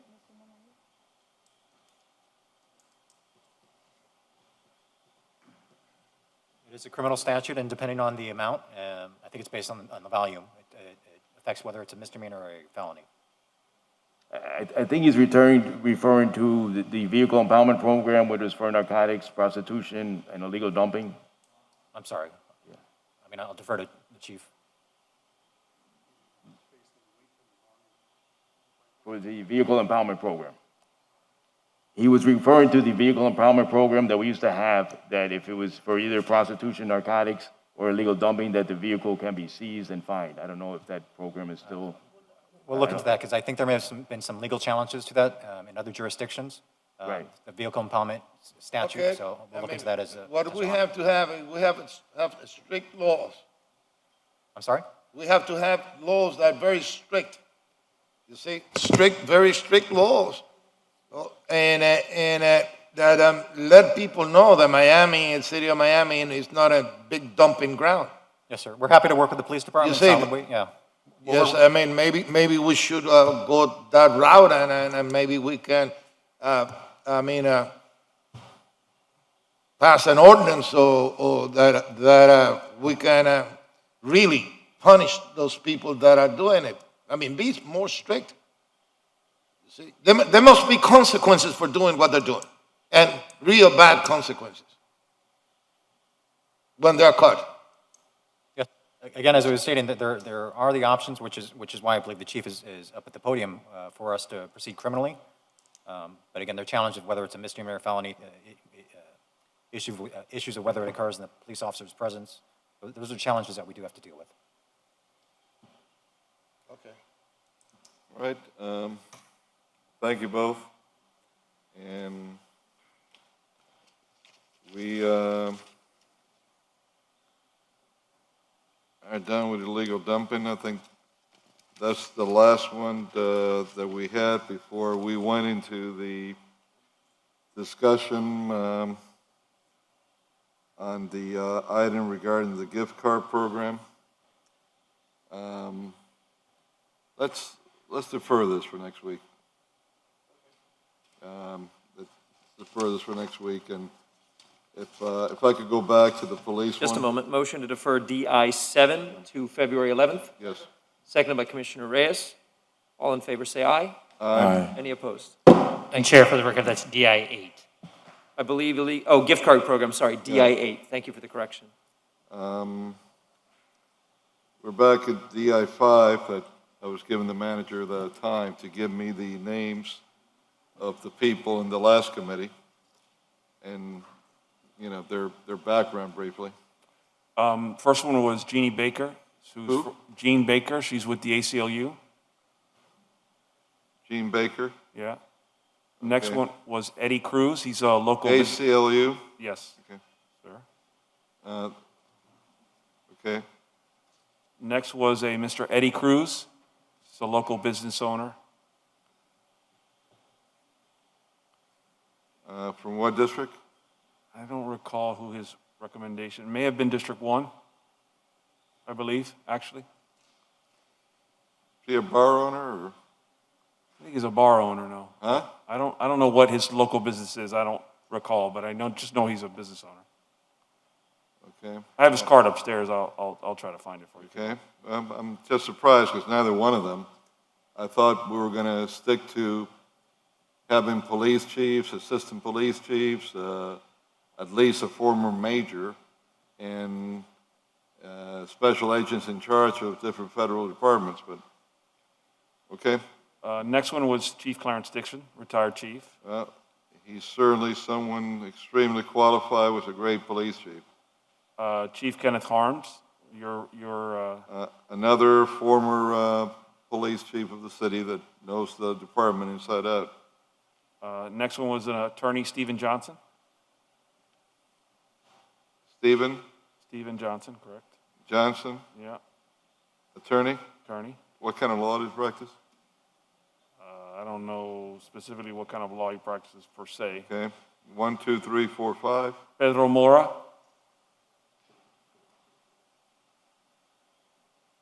And the last one, Pedro Mota must be D1 or, no, D4, I believe. huh? Okay. Okay. And the last one was, He's in security, right? yeah. Last one was Israel Reyes, Izzy Reyes, Judge? judge, Former police officer. police officer in the city. Yeah. Was he also made part of this one here? Because I Yes. know he was in the first Yeah, one. he was in the, I put him on this committee. Yeah.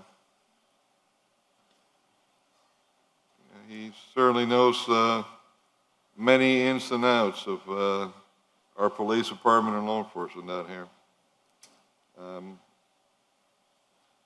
Okay? That's it, right? That's it. Yes, sir. Okay.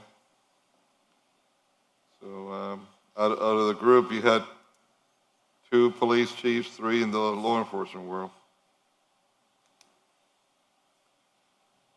Okay. Where are we at with this, Mr. Manager? Because I'm going to tell you, I'm extremely concerned because we can't be throwing craps on who the next police chief is going to be. We have to find someone that is going to lead this department in some very difficult years ahead. This past year was a difficult year. I'm grateful to Chief Colina that during some very trying times for our country and our city, he stepped up, and while other cities had many more problems, the city of Miami did not. And I know that you were part of that effort also, and I thank you also. But we need to find a professional. We need to find someone that is going to take the banner of leadership and moving forward. And Mr. Manager, I know that by charter it's your decision, and I'm not going to tell you anything other than it's your decision. But I hope you make the right decision and pick someone that is going to do what our city needs, that's going to have the respect of not just our residents, but of the troops alike when they begin. And it's not going to be afraid to make whatever changes or decisions are required to be made.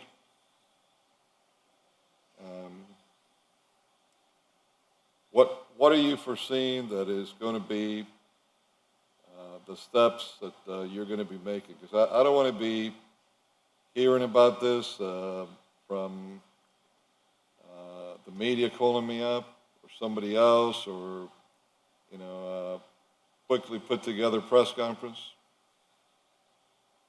I think you have the opportunity to really think this through. You yourself need to interview some of these people one-on-one. Certainly the local candidates are easier for you. They're here. Some you've been able to have rapport with. I think there were 3 outside of Miami candidates that I don't know how much you were able to speak to them, but it's important that you do. And it's also important that we don't throw anyone into the fire of being a police chief, no matter how good, how nice, how popular they are, how much we like them, if they're not ready yet. Because we're not going to do our city any good, and we're not going to do that individual any good by doing that. So, going back to you, what is the process, the timetable more or less that you're looking at in finishing this? So I notified all the candidates yesterday that after this process, which we went through yesterday, I would be reaching out to each of them individually, more than likely interviewing a smaller group in a one-on-one setting, do individual interviews, do a deeper dive. One of the benefits that I got from the committee from yesterday is they were very forthcoming, obviously, with a lot of additional questions that we never got to as part of the public interview process, as well as the law enforcement group that met before. So I have leaned on them for additional, questions and just perspective on what types of questions in terms of background, strategy, philosophy, and get just a sense of where they would take the department in the future. So I'll do those interviews individually. I'll do that over the next week or so. I've also asked the committee from yesterday to I'm going to have an individual phone call with each of them. I'm scheduling those as we speak for the early part of next week as well, to just solicit their input one-on-one in terms of what their thoughts were in terms of how the candidates performed yesterday during the interview process. Okay. Thought is that we'll probably, if I can get enough time set aside tomorrow, barring the other stuff that's going on, I hope to have a candidate identified and a selection made by the second week in February. By the second week of February? Yes, sir. Let me say this to you, even if you got to go all the way to the end of February or the third week of February, do that, because that decision that you ultimately make is going to have a long-lasting effect in our city. And if you make the wrong decision, it's going to have a horrible consequence to our residents in our city. So I would respectfully suggest that you take whatever time you need. Chief Colina has expressed his desire to work with you, the city. He cares about our city, and he will stay here as long as it takes. So if you got to take longer, take whatever time you need until you're absolutely sure your final decision. But again, this is my suggestion. You're the manager. You have a right to do whatever you so desire. Okay, I'm done with that. Do we have anything else, Juan? Have we forgotten anything? Commissioner Watson has an appointment as a pocket item. Yes, Mr. Chair. Sure. I do. I'd like to appoint Ms. Iris Escara to the Miami 21 Ad Hoc Task Force in the category of member of the Florida Bar. There's been a motion. There's a second. Second by Commissioner Croyo. I was wondering what she was doing here. I thought maybe, I have an objection. You weren't representing Jungle Island?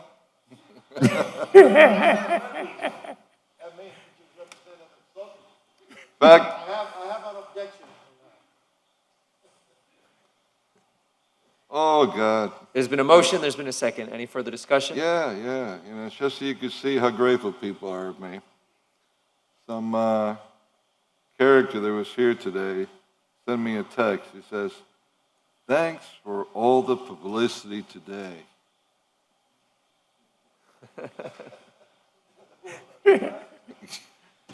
All right. Any further discussion? All in favor say aye. Public hearing. Your public hearing, sir. You need a public hearing for this item as well? Thank you. Prior to the vote, please, is there anyone here who would like to speak on the item? Closing public comment. All in favor say aye. Aye. Any opposed? Aye. Motion passes. Is there any further business for the dais? All right. Thank you very much for your advocacy, your patience, your involvement. We are now adjourned. Thank you, gentlemen. Thank you, everyone.